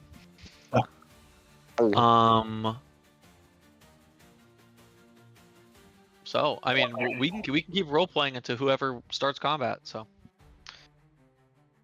Since I already have my crossbow out, I'm gonna just go ahead and shoot Bronco. Elias, just walk me through this. This is the first time you've taken an initiative like this. I know. Out What's, of sheer fear, I already have my crossbow out. It's just a shaky, scared, goes What are out the and just. rules? You're shooting in a line, and Barnaby is in that line. What are the Yup. D&D rules for that? No specific turn rules. past Okay, you can do it. allies. You can do it. Okay. So, I So- was gonna say if I have to pass past them, that's completely fine. I have 30 feet. Yeah. So And so I only have the you crossbow. you fire a crossbow at dude at Bronco. So can you roll to hit? 13? That hits. Yay! Yippee! It's gonna like whiz right by me and be like, "Oh Jesus, kid, you gotta watch out with that." What'd you get? That's a 6 damage to Bronco as I shakingly shoot it because I was scared. So you shoot Bronco, and he goes, and it lands like right in his collarbone, and he goes, whoa, and he like stumbles for a second. He goes, No good touching. It goes, Bones, I thought they were good. I didn't know they were equipped. And Bones goes, get your fucking head in the game. It is Percival Monroe's turn. Okay, so am I muted? No, I'm not. Okay. You're chilling. So I can really only go, I imagine, this way, right? Because there's people everywhere else. Or are you allowing me to just like scoot past people? Yeah, you can scoot past people. Okay. Okay. So Then- you're leaving Is the any cart? of this right here, like over here, is that like foliage right there? That's foliage, yeah. Okay. I mean, you could Do stand I in that think- square, but like, Do I think that I could go anywhere and hide? yeah, sure. I mean, if you want to try like while they're distracted with Bronco's wound, if you want to try like going to hide in that foliage right there, I would let you do try and hide. Okay. Can rogues then- do that as a bonus action at level 1, or is that level 2? No, that's a level 2 feature. Okay, well if you want to use your action to hide, you can. I am going to. They have hold a on. passive perception of 10, so you gotta beat that. I will. And then I will take the hide action. So I'm going to roll. That's a nat 1. Oh, Ow! okay. So you just walk into like a prickly bush. Can you take 1 damage? Yes, I can. Of course I can. And you just take like 1 damage, and they just like Bones and Bronco just look at you, and they're like, "You're pretty stupid." I thought there were berries. I apologize. You're fucking revolutionary standing in a prickly thorn bush with berries coming off of them. I was hungry. Perfect, wonderful. I love that. So who is next? Oh, I know that. That's me, Donny Barnaby. Hey, that's me. Okay. So I see Bronco has been hit pretty bad. Protect me, Donny. Of course, my goat. But first I need Remember, to you protect don't have your Shepherd. med kit anymore. Oh no, I know I don't. I only have like the herbalism kit stuff that's just like actually just look at plants. I'm gonna try to. I'm actually gonna try to move back to like, to here so I can help push the cart up or pull the cart up because I see it's like tipping over. I'm gonna be like, hey Shepherd, I need a hand here too. Here, I'm giving you permissions right now. Stellar. You should be able to move your guy now. Amazing. Let me do the. Yes, I can. Awesome. Perfect. So yeah. what are you gonna do? What are you trying to do? I'm trying to go here and get my pull the cart up because I see it's like tipping over and it's like starting to fall. Sure. Okay. Roll me strength. Okay. Or just roll me athletics. Athletics? No, say strength. Actually, no, they're both the same. It doesn't matter. I mean, it'd be the same. It would be the same. I got a 12. Okay. So you kind of stop it from slipping as much.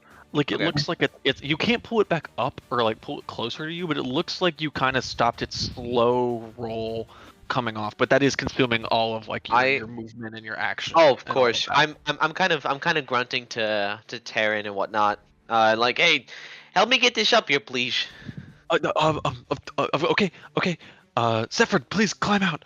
And Terran is gonna take his action basically at the same time that you are. So he's gonna just do a flat roll. He got a 7. Oh wait, that's the wrong dice. Wrong dice.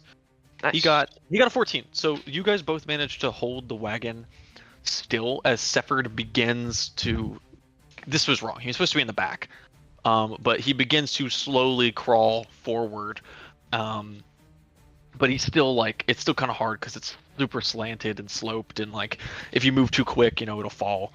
But that's the end of you, Terran, and Sephard's turn. Sounds good. So next up is Bandit 4, the guy that blew up the bridge behind you guys. So he is he sees that Elias fired a crossbow. So he's gonna bring out his crossbow, and he goes, "Don't worry, Bronco, I got you." And he's gonna fire his light crossbow at you, Elias. First attack by an enemy of the campaign. Unnatural 20. God damn. You think it hits? It misses. And you're gonna take 6 damage. Eek! So he fires a crossbow bolt, and it soars across the broken bridge. And Elias, it lands like in your thigh. And like blood just spurts out. Fuck. Jesus, quarter. Oh, that's what I'd say, honestly. You just start like hyperventilating. Yeah, I'm just like, fuck, shit, okay. And just start reaching for it. Yep, that's the end of his turn. So Yay. it's now Bandit 3, which is this guy in the back. This guy in the back. He's gonna run up to Percy, who's just in a bush. Bushman. And he's just gonna try and stab him with his little scimitar. Stabbing a bushman. He got a 7. He misses. So he goes to swipe at you, and you like, oh heavens, and you like duck, and his like scimitar gets like stuck in one of the. Excuse me. It goes like ka-thunk, and it gets like stuck in one of the branches of the foliage. Yeah, I would have just like thrown the bush at him, and it like got wrapped around his arm. Yeah, he takes 1 point of damage. No, he didn't crit fail. He doesn't take 1 point of damage. Anyway, so it is now Bronco. So Bronco, seeing that he is shot, is going to pull the arrow out, which you're never supposed to do, but he's stupid. He's going to pull the arrow out, and he is going to. He sees they want the cargo, so he's not gonna stop Donny or Taryn from pulling the cart, but he's gonna run up to Boris Borrision. And if someone would mind keeping track of that HP for me, I just don't have the time to like fully go and edit his sheet. Yeah, of course. What's his max? It should be 12. Thank you. Okay. Anyway, so he is gonna go and he's gonna try and cut with his scimitar on him. So we're gonna roll for that. Oh, he hits. Okay. So Boris is gonna take 5 damage. Thank you. Damn. So 7 out of 12. Okay. I mean, Hey, yikes. dude, level 1 is like deadly. Like any sort of attack you get hit with is like half your HP. Yeah. But anyway, so it is now Borrision. So Boris Borrision is bleeding like crazy. But it like almost his blood like almost like coagulates a little bit, or like he almost like flinches and it slows the bleeding a little bit. But he pulls out his long sword that he got, and he is okay. Wait, Hunter's Bane, all that. Got it. So okay, he's just gonna straight up with two hands, two-handedly. Does the thing. He's gonna go and attack. Yeah, he's gonna do that thing. So we're just gonna roll to hit for him. It should just be he's proficient, so it's +2 plus his strength. So he hits. So he's gonna do 1d10 plus his strength. Let me find a d10. Damn. He's gonna do 9 damage. Oh my god. So he's actually gonna kill Bronco. Kills Yeah. him. Yeah, so Bronco he goes and like stabs Borrision in like the gut. And then Borrision pulls out his longsword and just like and like decapitates him. And the body just like slumps to the floor. So it is now What if Boris moves forward after he kills Bronco? Yeah, sure, he can do that. So he steps over the body. He's a little more used to this than all of you guys, and he steps up right in Bones' face next to this other guy. It is Bones' turn though. Bones is going to pull out his scimitar, his dagger-looking thing, and he's just gonna roll attack Borrision. Oh, and he got a nat 1. So he goes to slap at Borrision, and Borrision just deflects it with his longsword and like knocks the sword into like the stone like grout tiles of like the stone like brick of the floor, and his sword actually gets stuck there. So Bones is gonna have to use his next action to pull his sword out. So it is now top of the turn, Elias Ward. Alright. I'm freaking out because I have an arrow in my leg. I'm just like, but I know I still have to kill somebody, and I'm just like, save Stefford. Stefford, You got an arrow in your hammy. my hammy. I Alright, used so- to be an adventurer like you. All right, so what are you doing? What are you doing, Elias? So what I'm gonna try and do. You could shoot I'm not the. gonna shoot the- Actually, I'm not gonna metagame. I'm gonna shoot the one farthest away. But I'm Well, gonna if you take move, if you move from where you are, you can't shoot him because the wagon's gonna be in the way. right. That's why I was gonna try and step up. Oh, The like you want wagon to step will on be- the wagon?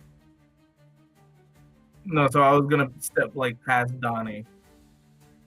Okay, here, move where you want to go. This was I was seeing where that was. So like there.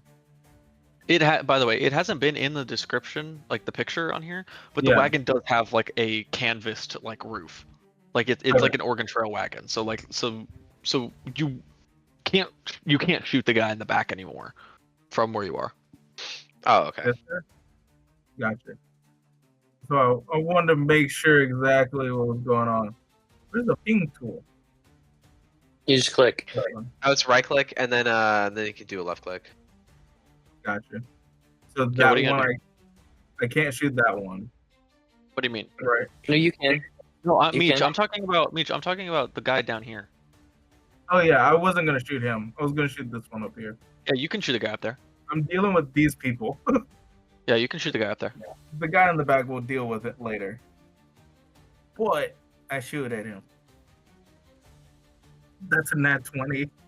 Oh, Oh wonderful. my you, God. you know how I do it. Double the damage dice. You're Natural 20. 7, First natural 20 by a player of the campaign that's in combat. 10 First damage. leader. Huh? What'd Add you your say? mod twice. Oh yeah, you don't have. I don't have mine. So This what is did you do? crazy. What did you do, Meech? How much damage? And 10? 10 Okay. damage. Oh, that's not right. With the fucking arrow in my leg, hobble forward. Yeah. So you, Elias, you rip the arrow out of your hammy, and you knock it in the crossbow, and you aim it at Bones, and you just shoot him, and it lands him like straight in the sternum, and he like recoils back, and it does. He does have his hand on his sword, so it does. With the force of that, does pull the sword out of the ground. Cool. But you do a lot of damage to him. Okay. That's So it. I ain't got shit. all right, it is now Percival Monroe. Okay, I'm gonna stab the guy that's in between like Boris and I. The guy above you. Yep. Okay, that is Bandit 3. Yeah.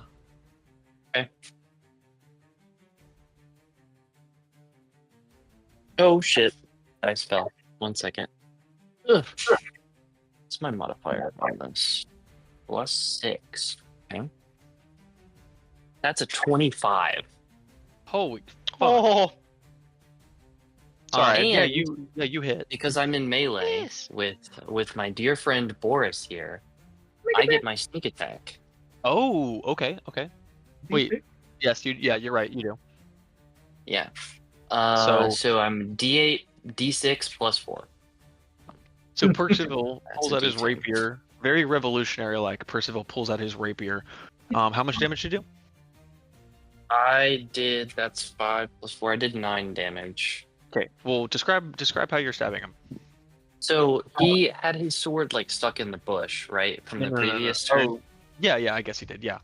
So I just like he's got his arms above his head, and so I just kind of kneel down a little bit, just take my rapier and just shove it through his neck. You know that little like pocket Yeah, hole that you have clavicle. at the bottom of your neck? Yeah. Clavicle. I just straight through that hole. Yeah, you like and then shish just kebab him. pull it back out. Yeah, because he's got like and- his arms are up out of the way. Yeah. For like a second, a memory flashes back, and it's just like you. It's like very, very like static, like very. Not all the details are there. It's like you've kind of blocked out a traumatic event, but it's you haggardly breathing, and you're just like holding a knife, and you're just kneed over like a dead body in an alleyway. But anyway, that goes away, and you shish kebab through the clavicle. You don't kill him, but he's like holding like a hand to like his throat, like trying to stop like the bleeding as it's like Mhm. spurting, like pouring out, like his whole like all of his skin's turning like red, Yeah. covered in his own blood.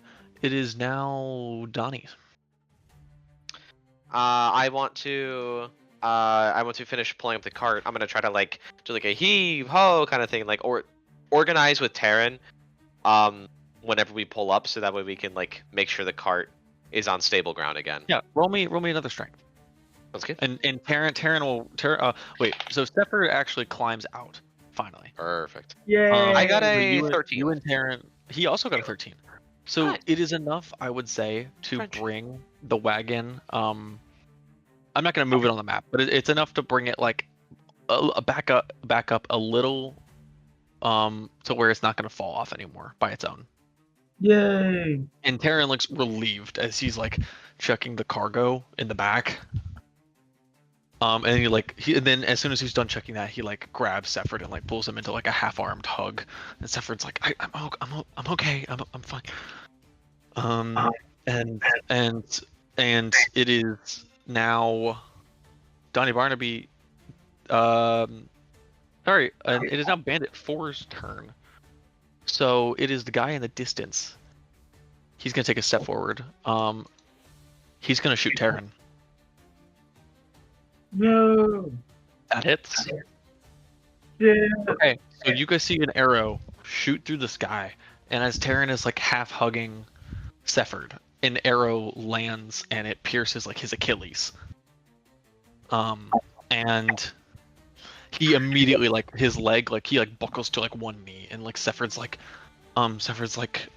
Uncle, like, are you okay? Like, you know, and he's like, Terran is like, you know, he's seen a few scrapes here or there, but he has taken like a serious injury. Like he won't die from this, but like his speed will be hindered, and he'll need to recover from this, but so he'll be slower, but his like it's fine, just Sephard, stay where they can't see you. Duck, and Sephard crawls, and he's like kind of hiding under the wagon a little bit now. And that's the end of Bandit 4's turn. So it is now Bandit 3. So the one that's at 2 health, hand over his pierced clavicle, is gonna haphazardly try and barely consciously slash at Percival, and he misses.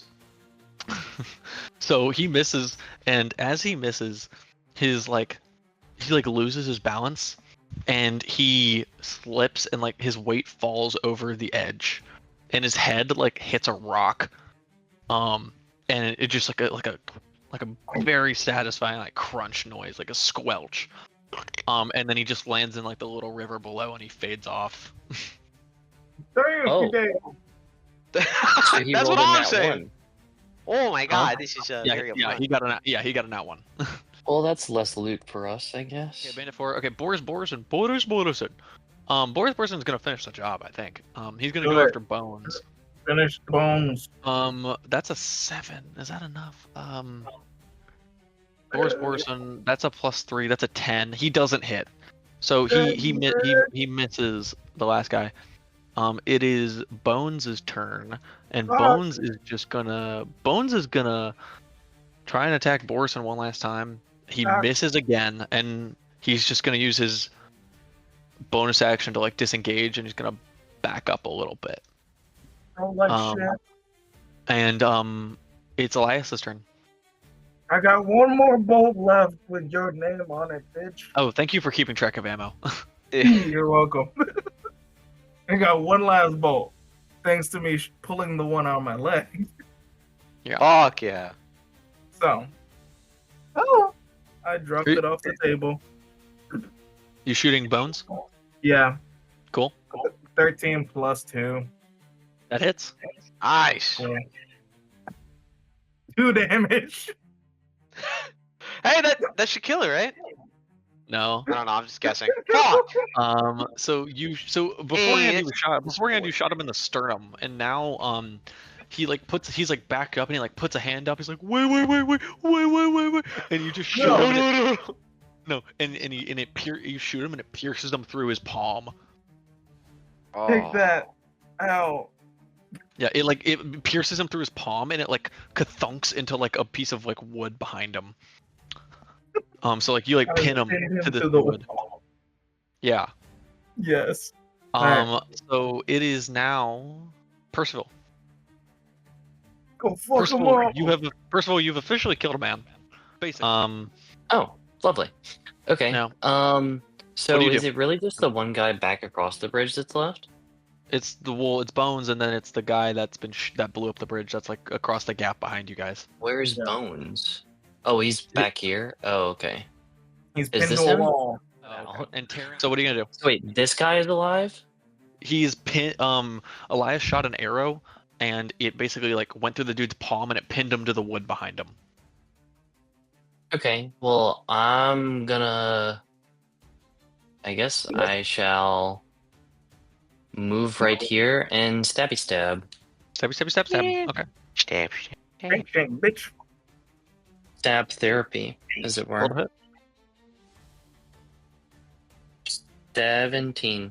That hits. I will not be 17, hitting my sneak attack because I am not next to anyone. Yep. So this +4, correct? Yes. That's Well, a okay, 12. Yeah, you're gonna kill him. So how do you wanna kill Bones? I'm just gonna I walk up to him very okay, you know how I don't know how to describe this. You know how in Pirates of the Caribbean, I swear to God, they all if they're holding their sword like it's a rapier, they're pointing it Yeah, at someone, but yeah, they yeah, hold yeah, it with their palm upward. You know what I mean?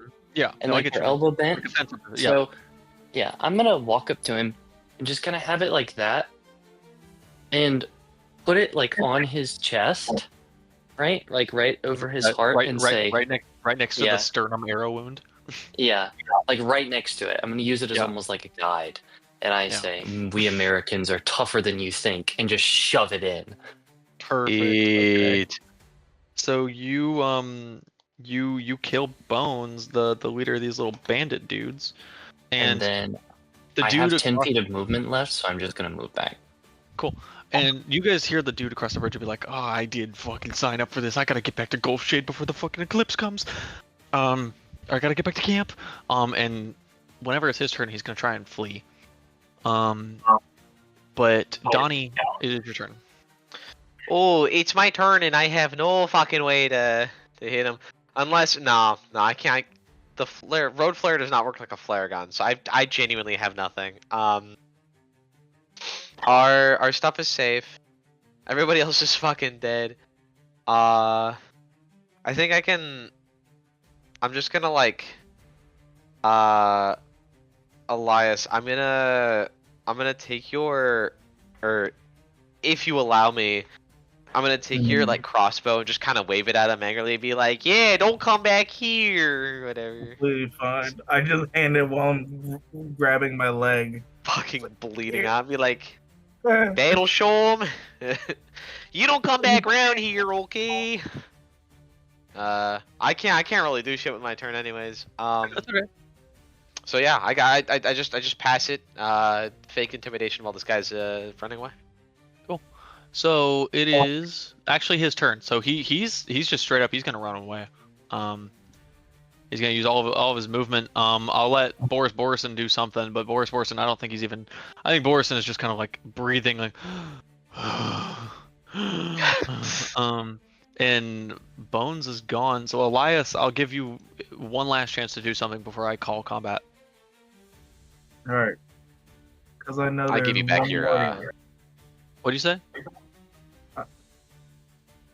I was saying one last action, right? Yeah, I'll give you one last action if you want. I don't have any crossbow bolts. Yeah, and Sefford's hiding under the wagon, but he's really nervously looking at Terran, his pseudo dad who got shot in the ankle and is really hurt. And so looking down after feeling my leg, I've looked at the crossbow and I'm out of bolts. I then think back to when we're on the battlefield and I saw the people doing magic and shit. Yeah. Just look down at my hand and I'm like, all this weird shit happening. The icon, the idol in your satchel pulses. And I just think, wonder if I could do something. And you hear whispers. You hear whispers and it goes, kill. And so I start circling my hand and try and whisper back what is making noise and just send Eldritch Blast. Yeah, you whisper this eldritch language. And I don't even know that I knew it. Just Right. came to me. Yeah, it was whispered to you. And you draw a circle, and suddenly kind of drawing almost in the air and crackling out of your palm is this black, purple, greenish blue energy. And eventually it's solid enough to where you can kind of grab it, and then you pull your arm back, and then you shoot it out, and it cracks through the air, kind of this corrupted lightning bolt. So you send out a bolt, and it just sends this dude flying. And he's burned to crap. Like there's these weird burns and scars on him that aren't natural. But he barely is alive. But he manages to run away. Wait, can I do something? Combat's over. But if you want to try doing something, Okay, well, I was gonna run and throw a dagger at him. you can't get back across the bridge to recover that dagger. But if you want to, That's fine. sure. Yeah, if you want to try and plant because one I of just them. have to get within 60 feet. So essentially, if I do a little shit, I know I deleted him, but he's like right here. Okay, yeah. So wait, do that again. So I have to get here. Can I get there? Yeah. Because this is within Yeah, my movement yeah, you speed. can do Okay, cool. All right.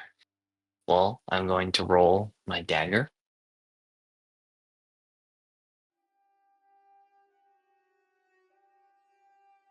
That is an 11. It hits. Beautiful. Yay! Okay. So I deal What's your modifier? 4. +4. I deal Okay, it's gonna 5 kill. damage. Yeah, it's gonna kill. Okay. Well, I aim for that scar. Like I assume is on his back or like his neck, Yeah, and just the try to burn put the from that. dagger like right in the middle of it. Yeah. And so And I it just just, like, heave the dagger. It's almost like you're completing like the piece of a puzzle. Like you're completing a circuit. As the dagger plants in his back, it's like the leftover eldritch energy just kind of like pulses out of him again, and he falls to the ground. He Beautiful. squirts. I'm so sorry. And combat is over. You guys managed to fully pull the cart back onto the road. But as Terran and Sephard are like kind of getting together, Terran is really wincing and holding like his ankle.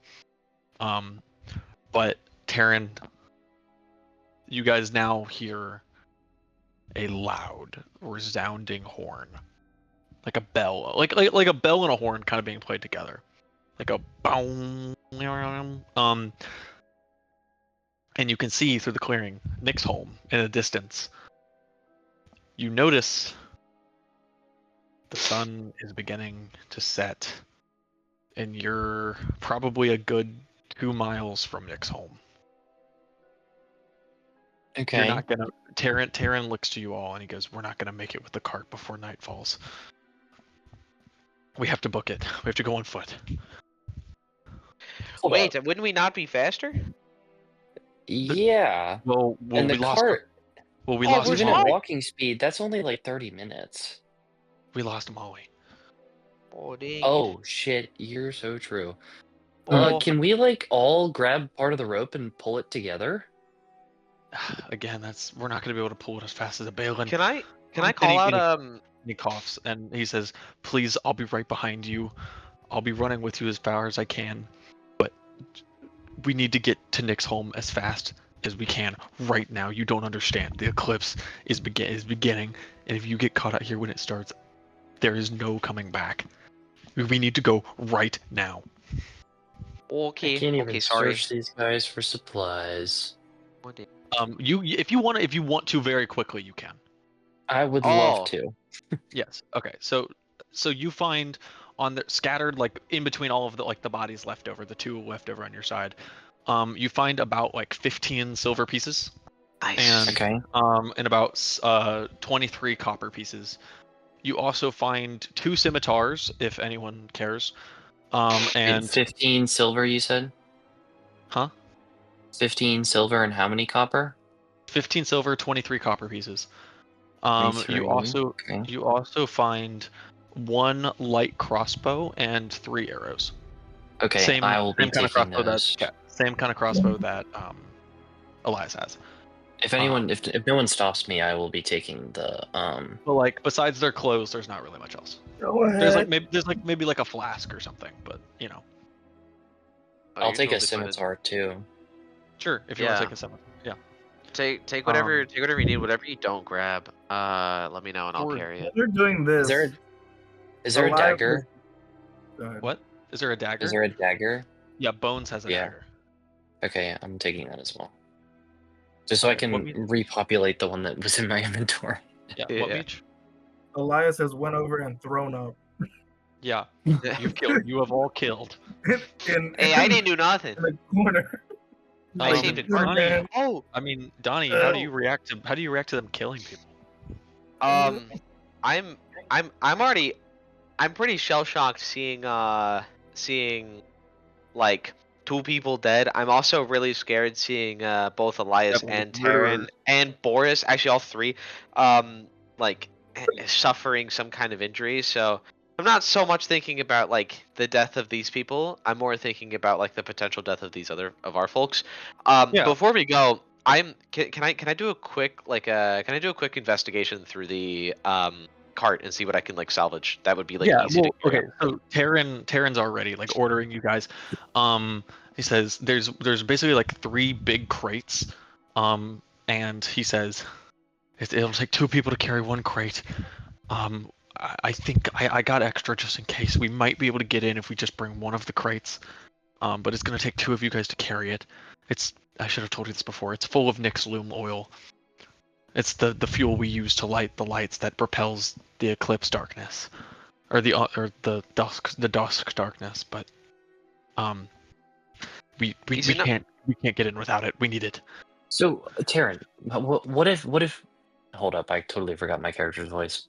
Taryn, what if one of us were to go ahead very quickly and try to get someone to come help us? 2 miles, 4 miles there and back. By then it'd already be fully night, and once it It turns to wouldn't night, take me long, I promise. Once it turns to night, the city goes on lockdown. It would take me half an hour at most. The sun will be set in half an hour. See, if this is the stuff that repels all the darkness, why don't we use it tonight? We can't burn it. Taryn says we cannot burn it. It is our only way to get into the city. I see. I Elias see. yells Okay. from the corner after throwing up. Just fucking move. Okay, so Borrision Okay. takes charge on that. And he grabs, like, single-handedly manages to grab one of the crates and like throw it over his back. But so he starts going. It'll take 2 people to carry the rest of them, or to I will carry take- one more of them. There's 3. If you don't have to take all of them, but there's also Taryn who's injured. Yeah. Hey, Elias, But- it's a pretty bad it's a pretty bad knee there, but do you think you'll be able to hold this or no? Elias, you should be fine. Maybe. Then I'll Yeah, take sure. one with Taryn. Hey, I'd Okay. take a maybe any day. Well, as you go to help carry with Taryn, it's a lot. You guys are a lot slower than everyone else because of his leg. Yeah, I assume. So you guys will be trailing behind, but everyone else books it. Sephard isn't carrying anything; he's running ahead. And you guys are sprinting like down this sort of hill, and you guys are now. You start to like get closer to Nick's home as the sun is setting, and you see it is this. It's almost abnormal, like someone created it, but it's this like landmass, like this circular plateau that juts out in the middle of this like hilly, like ranch land, like all of that. And sitting on top of it is this sort of stone-walled city, and it seems to almost like continue to like have like it has like levels, and it like goes up, like it's like a concentric circle, and like each one is it's like a level up, if that makes any sense. Yes. But Mhm. there is on top of the plateau, bordering it is like this is still, even though it's on top of the plateau, is these massive walls, and you notice the only way up is these large stone staircase that's carved into the plateau, and you have to like cut through the farmlands basically to get there. Okay. So can I get an athletics roll from all of you, because the sun is setting fast? Dear God. Okay. I forgot you were an athletics roll, goober. It's a Oh, 15. Jesus, fell off the roll. Up! Natural 20! Oh 3. no. Who had a 3? Me, Okay. Elias. Hey, I guess we're doing this together. We got this though, right? Love having a -1 in strength. Me too. Oh, Okay. Me too. I got stupidly high rolls. It was funny. It was All not right, fair. so- That was my one dump stat. So Percy, Yeah. or we're gonna do Barnaby first. Barnaby and Sefford, you both sprint ahead, and you guys make it down to the farmlands. You do see there is some guards from the city, presumably, the garrison guard, that are positioned at the bottom of, or not at the bottom, but like at the top of the plateau, bordering like the carved out earth where the staircase is, so like they can like look down.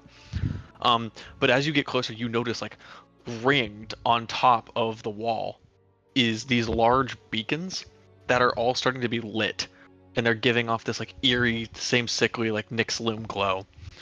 And there's a bunch of guards. There's like there's probably about 100, like ringing, like standing on the walls.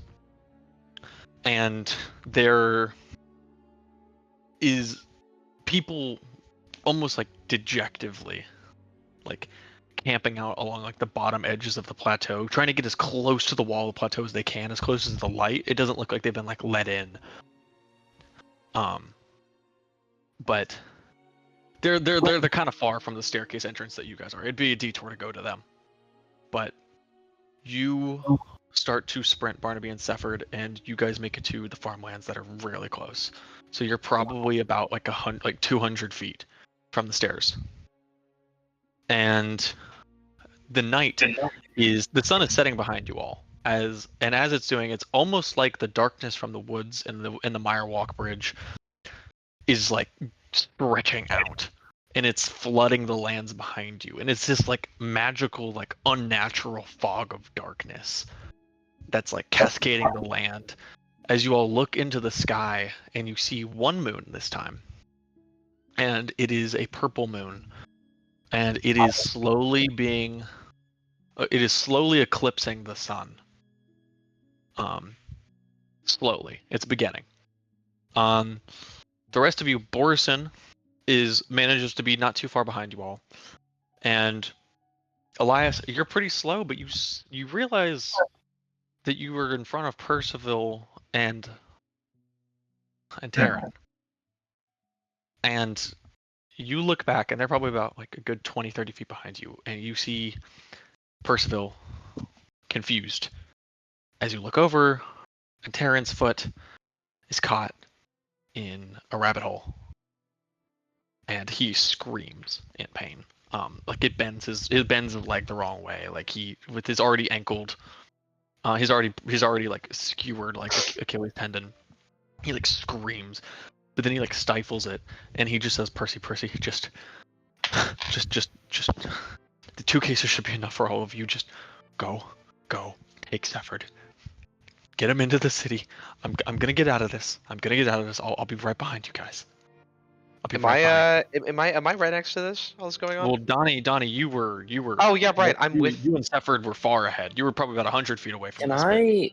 Was I not with Elias during this? Yeah. No, Elias was further back. I thought he was with Elias carrying, and Sefford wasn't carrying anything. Yeah, but well, then you and Elias would have been further up. yeah. But you guys are all like probably about 50, 60 to 100 feet away from Percy and... Can I make a roll to try to help him get out of it? Because I imagine we like drop it because he falls. Yeah, pretty much. Yeah, and he screams. And so do you go over there, and what are you trying to do to get him out? Just kind of like maneuver his foot, like a sleight of hand or something, to try to get his foot out without like just brute forcing it. You don't want to brute force it? Okay, roll me sleight of hand. No, I don't. It's a 14. Okay, you manage to slip his foot out, but like it doesn't look good. Like you can see bone on his ankle. Okay. It's fucked up. He manages. He takes your shoulder for a second, but he stands up by himself miraculously because he looks over. Yeah, I tell him. He looks over at Sefford, and he just nods, and Sefford looks back, and it's almost like words aren't said, but it's Taryn's basically telling Sefford, like, I'm right behind you, you know. And he starts moving before you even motion him. He's like, Percival, I gotta pick it up. Let's go. Yeah, I'm moving.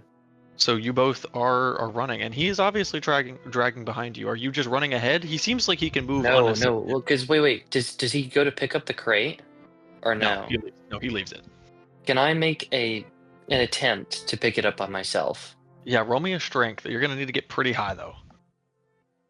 This is not going to be good. I believe in you, my goat. It says 16. Oh! Okay. You're managed to pick it up, but it will slow you down.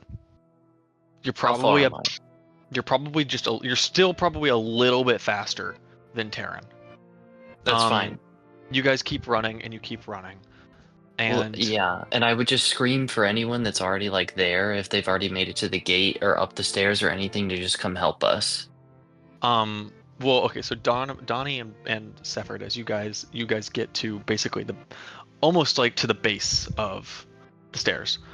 The guards, the garrison lord, or a garrison lord, he's probably like in his 50s. You don't recognize him, obviously. Sephard doesn't even either. But he seems to be wearing this like resplendent black armor with like gold trimmings, but also white trimmings. Seemingly some sort of symbol of Nick's home. And he calls out to you and he says, "The eclipse is beginning. No more entries are allowed. I must ask you to leave the gates of Nick's home at once." Hey, but that's not fair. We have goods here. We have stuff set up. We're right outside. I fear we must close the gates any moment now. We can't afford to let in any more stragglers. Any moment now isn't right now. Let us go through. You don't seem to understand. I'm endangering the lives and the people of Nick's home if I hold the gates open to let you through. We have boxes of this oil. This is stuff that could keep us going for a long time. Oil? What oil? You're not a very good merchant if you can't even tell us Sorry. what you're selling. Oh, I genuinely forgot how to pronounce it. I'm sorry. Nick's That was a Lim. me thing. Nick Nick's Lim. Thank you. Would you have said Nick's Lim? Yes, I so would have. I'm so sorry. No, you're okay. I'm not gonna be mean. Okay, So appreciate it. Can you roll me persuasion? Of course. Let me see. Am I a very persuasive guy? It's actually not terrible. Oh, what the fuck? Why are my dice put away in a corner? Idiots. Oh, okay. I got, holy shit, dirty 20. Holy Yeah. shit! Beautiful. He looks Dirty at you. 20! He looks at Slutty you. 20. He looks at you and then he looks over at the beacons lining the walls, and you can't see it. But he makes note of the fact that like they have less, that they didn't get as much Nix and Loom as they hoped for this eclipse to hold out. So they've been, that's why they have so many guards posted. They're not lighting all of the beacons they can. They're trying to preserve for the next month. But he looks at you. And he looks at your crate. It's a pretty hefty crate. And he looks, and this is the one that Boris brought. Because you Okay. Boris and Sephard are there. He looks at you and he goes, "How many more crates do you have?" Well, there's one more behind us as well. 2 more. Well, there's, two more. Yes, there's 3 total. Sorry, 3 total. I'm so wrong. Elias is also with you. Yeah, it was me. I was like, Yeah, here. yeah, you guys, yeah. Elias is, so there's 2 more. So he goes, "There's 2. You have 3 full canisters of Nix Loom oil." Yes, exactly. I'll leave it up to the fates. You have a few minutes. If you can all get here and get me and show me all 3 of the crates, we'll let you in. Okay, I'm But gonna. I imagine that's about the time that I start screaming for help. And as you do that, Percy, you turn your Yeah. head, and the darkness. First time you really turned your head. It's not just like it's growing darker behind you, like the sun setting, all that, like the eclipse. You notice it is like a rushing tide of darkness that is pouring out and getting closer, coming from the Mire Walk, and it seems like it'll be on you and Terran any moment. But as that happens, stretching out from the shadows, near you, almost as like a sign of the eclipse. The eclipse looks like it's halfway done. These stretching out around like you and basically gonna follow you. 5 wraith pop out, manifest from the shadows, and Terran looks at you and he looks at them and he goes, "Shit, it's a little early for the dusk wraiths." Percy, you need to listen to me right now. The most important thing is you need to get my boy, Zephyr, into the city. I cannot allow what happened to his father to happen to that boy. To his mother. If he doesn't want me in his life, so be it, but he needs to live on, and that's what I promised. I understand. I will be right behind you. You seem to I have understand. you seem to have a hold on the crate yourself, but I'll do what I can to get to you as fast as possible. I have a little bit of the light left over from the campment last night, and I'll light my own torch, and hopefully that'll be enough to keep them off of me. As they might just ignore me and chase after you, but it might be enough to help me hold out until I get to Nick's home. But you need to run. But you need, and and as you start to go, he grabs your shoulder, and he looks you dead in the eye, and he goes, Percival Monroe, on my merchant's honor, you must promise me you will keep my son safe. Yes, let's go. Okay. So you start sprinting, and he lights his own little torch of Nick's loom, and you're sprinting. You're able to go ahead. So like the dusk wraiths are following behind you, and he was right. They are ignoring him. They're staying away from his torchlight. But he is trailing behind you. And can all of you go to roll 20? All right. So can everyone roll me initiative? Of course, I'll throw you a really quick initiative too. Let me see what we got. 18. 8. Okay, we got an 8 on Percival. We got No. a 8 no, on sorry, Elias. not on Percival. I meant to say on Elias. Elias. Donny, what'd you get? 18. 18. Okay. Borrision got. Let me roll him. It's +1. He got a 9.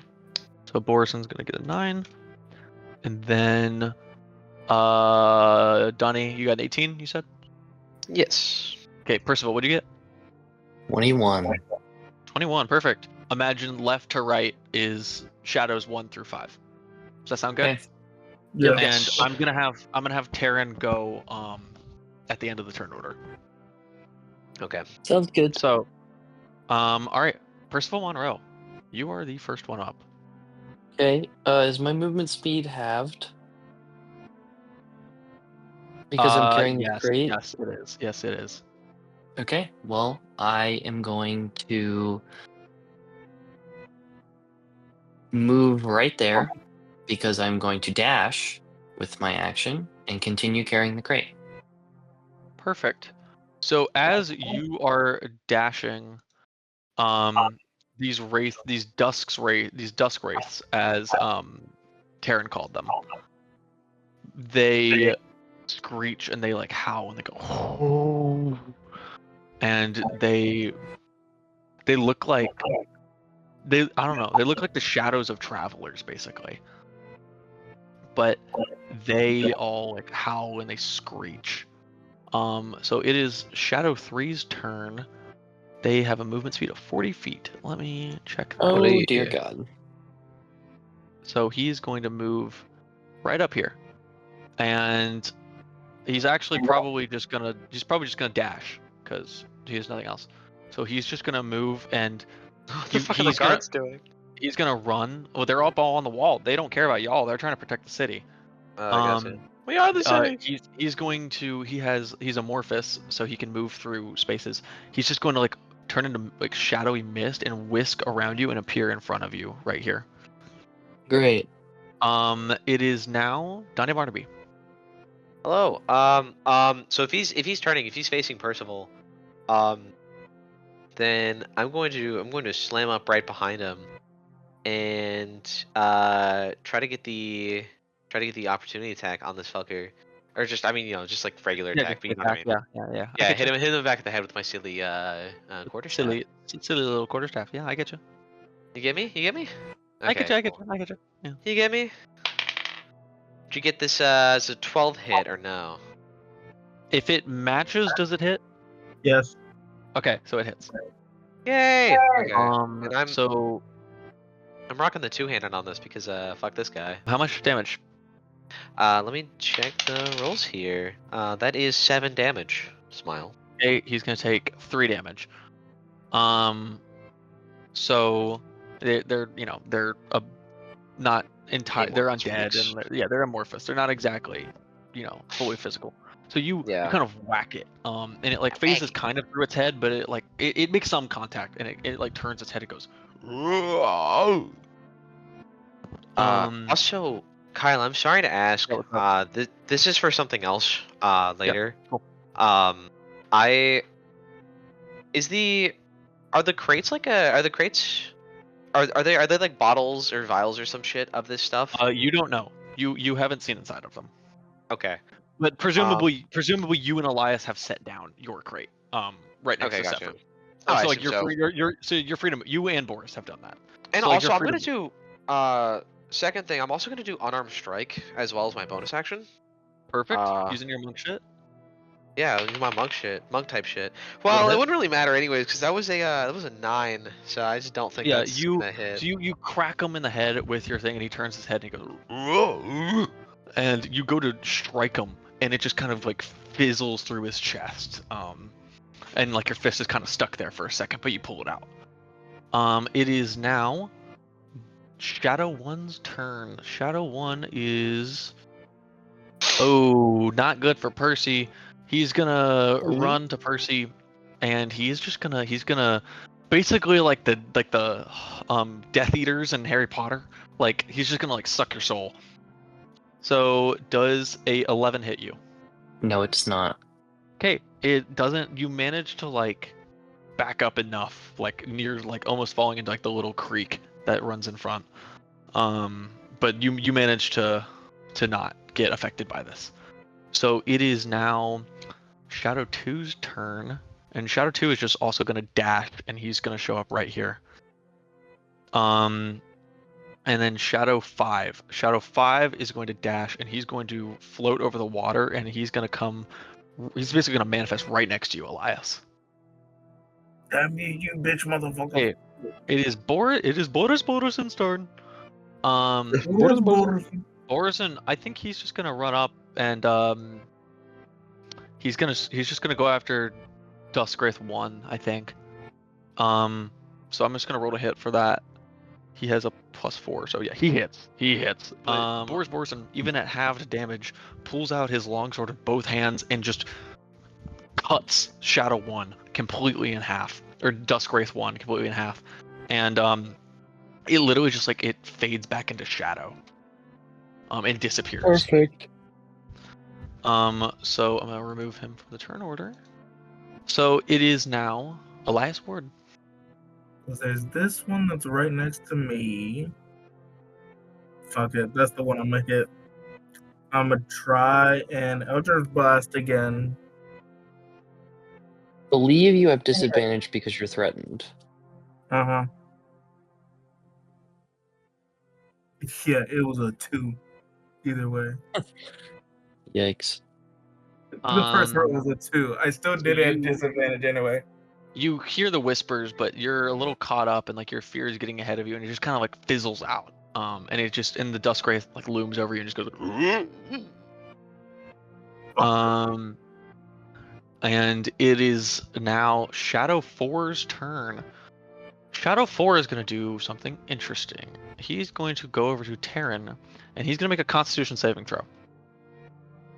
Oh, that's a nat 20. Oh no! Natural 20. So the Duskwraith manages to push through the Nyx Loom light just barely until it swipes it away from Terran.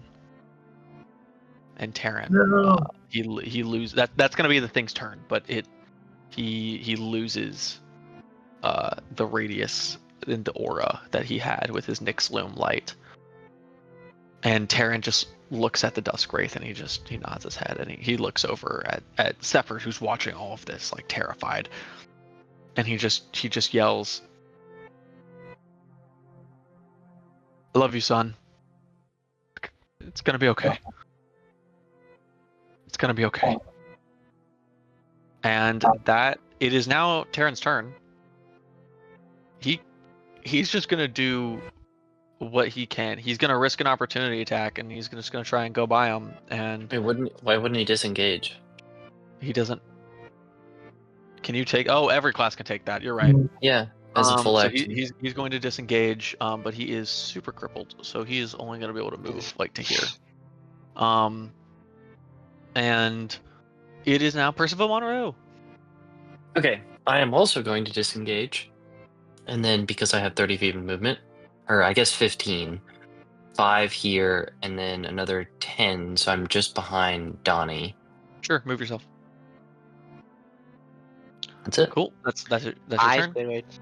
So it is Shadow 3. Shadow 3 is the one that got injured. So he's just gonna turn. I think he's just gonna continue attack. No, he's gonna attack Borrision. So he's gonna go. And he's gonna roll to hit Borrision. That's a nat 20. Jake, you're keeping track of his health, right?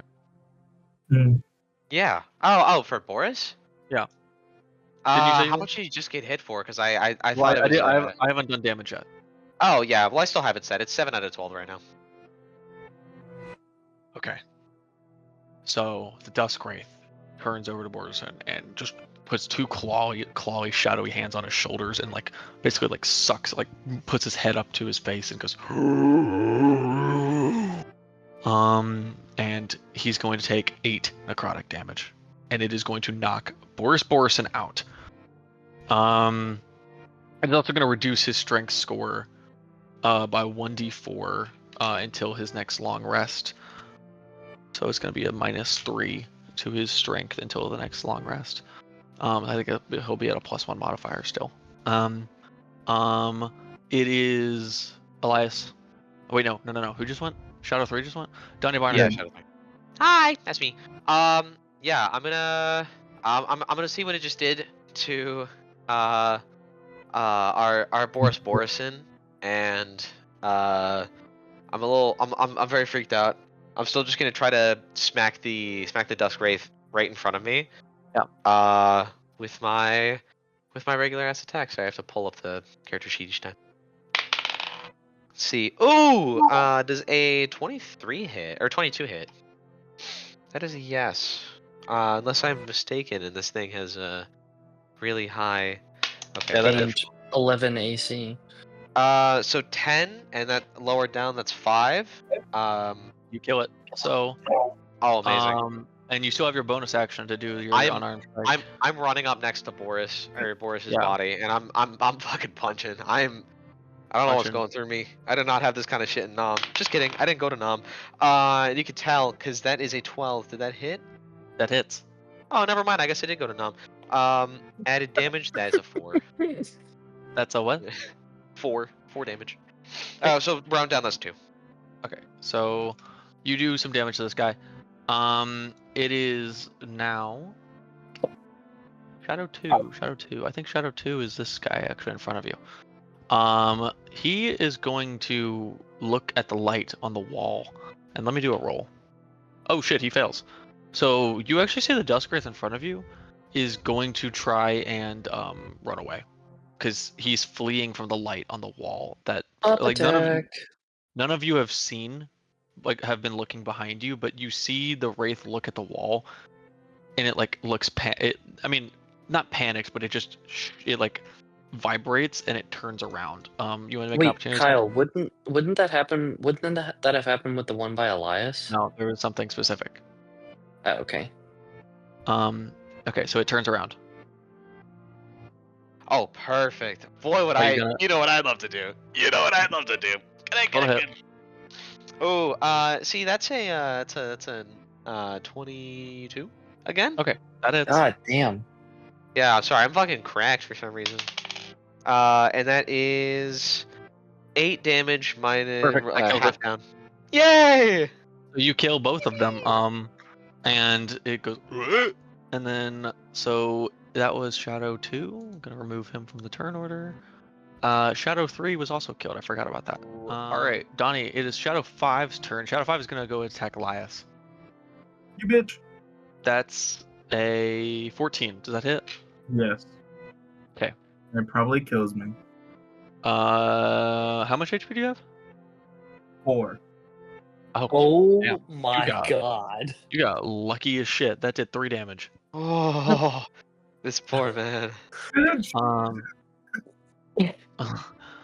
So, but Elias, your ears are like ringing with whispers. It is now. It is Boris Borrision's turn. Boris Borrision is unconscious. Boris Borrision will make a Constitution saving throw. Boris Borrision fails a Constitution saving throw. Boris.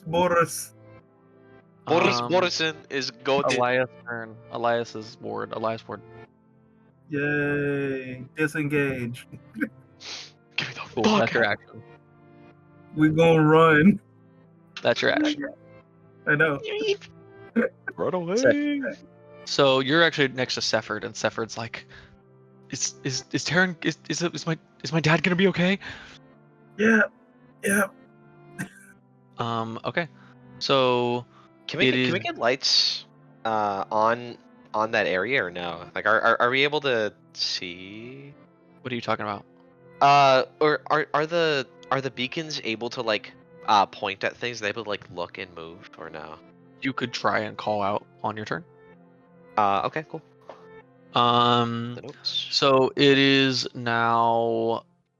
Elias, you went. Shadow 4 is gonna. So Shadow 4 grabs Taryn by the ankle, the broken one with the puncture wound, and Taryn screams.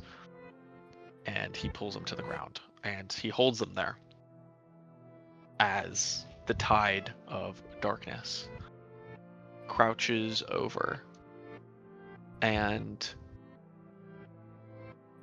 you all see as Taryn, the last things he says is he's just screaming Sefford, as a darkness just envelops them. And Well, that's fucked. Damn. Hope that kid's feeling okay mentally. Yeah. Update. He's not. that was Shadow 4. He is gone. So it is now Percival Monroe. Okay. You guys have you have the crate. You can bring it closer to the gate, and if you want to talk to them to try and let them in, you can. I move my 15 feet and I look at the guy and I say, let us in the fucking gate, or let us in the fucking gate right now or we're going to die. And because Donny Barnaby got the persuasion check from before, he looks over and says, "Okay, I don't be hasty. The gate's unlocked. Make We your might way up need some as help. soon as My you- friend went as soon- down. I can't risk any of the garrison, but if Fuck you can you. make it up on Help your him, own." please. And suddenly you hear like what sounds like an argument on top of the wall. And you hear kind of like a man and a woman. And they're near the garrison lord, and they're fighting. And you can like make out, be like, Victoria, I'm tired of sitting back and doing fucking nothing. And she goes, Dax, please, it's gonna be okay. We've done this before. We just close your eyes. Don't watch. And Dax goes, Victoria, I can't do this anymore. And Victoria goes, the garrison lord, he'll strip you of your rank if you. And the garrison lord turns to Dax, who you presume is Dax. You can't even see him. You can't see him. And he goes, Dax, if you choose to risk your life, I, as garrison lord, give you permission. But just know, I will not help those near to you. That is not the garrison lord's duty if you fall in battle. And Dax just gives him a nod. And we'll see what happens with that coming up on the turn order later. But, so, it is... Percival went. That was your action. Donny, what are you going to do? I'm going to grab Boris's body, and I know I'll be at half movement speed. Does picking up his body count as my action? If so, that's totally fine. I'm just curious. I say you could think I grab him would. as your action and drag him. Like you'd be able to make your full movement, but you could drag him and you'd be able to get to the base of the steps. Oh, perfect. Okay, cool. Wait, actually, I would have dashed, so I would have made it all the way. And that doesn't really matter, but But yeah. There you go. I'm just here, passing straight through. Do not care about the stuff. Where fuck you, buddy. You saw what I did the last two. yeah, that's true. I'm an uncaged man right now. I'm a dog. But yeah, no, I simply pick him up and carry him to the front of the gates. Smile. Sick. If I were to have to leave right now, by the way, would that be like, are we at like a? I mean, we're the things basically at the end. Okay, perfect. I assume I will know what will happen and where we'll like leave off. So I just want to say good night, Sure. geese. This has been extremely fun. Heart.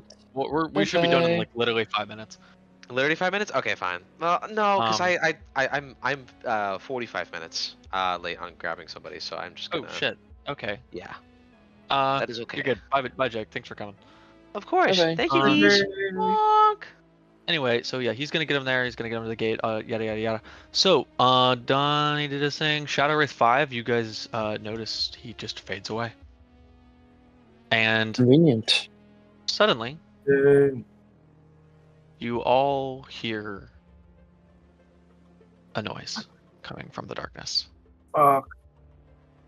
and it's a horrible noise. You hear it's like screaming is accompanying it, but it's this like husk inches closer to the edge of the darkness where you can barely see it, and a hand comes out and it like grows and like mutates as like the hands are splitting and the bones are breaking and regrowing and fur is growing on the hands as darkness is oozing over the body. And you see this happening over the whole body, and you just hear these like painful, inhuman groans of like, and so you see crawling out of the darkness is a changed man, no longer who you thought, and it is Sephard. It is the Duskborn merchant. And he is going. Yummy. He's going to use the rest of his action, to basically move right here. Cool. And he's going to howl. It is Boris Borrison's turn. Boris Borrison, Constitution saving throw. Oh shit, nat 20. He's on 1. Okay, Boris Borrison shoots Beautiful. up. He's awake. He goes, "Where are we?" We're Run. fucked. And he sees like the big mutated like werewolf thing in front of him. He's like, "What the fuck?" It is Elias Ward's turn. I go further closer to gate. Ooh, did Yeah. they open it for us? Yes, it is open, and you guys, I'm assuming, are dragging the stuff. You're about to start going up the steps, and I just suddenly, want to get through the gate, and then they close it, and then I think we should be fine. yeah, that's where the planning to end the session. So, Very cool. you guys see this man yell above, "Got it!" He yells, "Got it!" And you hear like the clink of like plate armor, and then don't. And jumping off of it, and the wall is like 100 feet above you. Jumping off of this wall is this man with blonde hair, and he is wearing this like resplendent like white, gold, black armor, and he has these like wings of radiant light soaring off of his back, and he has this Hell yeah. gorgeous like shield and burning radiant blade, and he crashes down in front of the Duskborn merchant, and he turns back to all of you, and he throws out his hand, he turns back to all of you and he throws out his hand, and suddenly you all feel a little bit rejuvenated, and you can all recover 6 HP. Yay! Perfect. And he turns to Donny, who's in the back, but he turns to Percy, whoever, because Percy can respond. And he goes, "My name is Dax Crylight, second second in command garrison lord of Nick's home. I'll help drive off the Dustborn merchant, but you and your folks need to get up now. My name is Yay. Percival Monroe. My name is Percival Monroe. Okay. He understood. I'll talk to you later.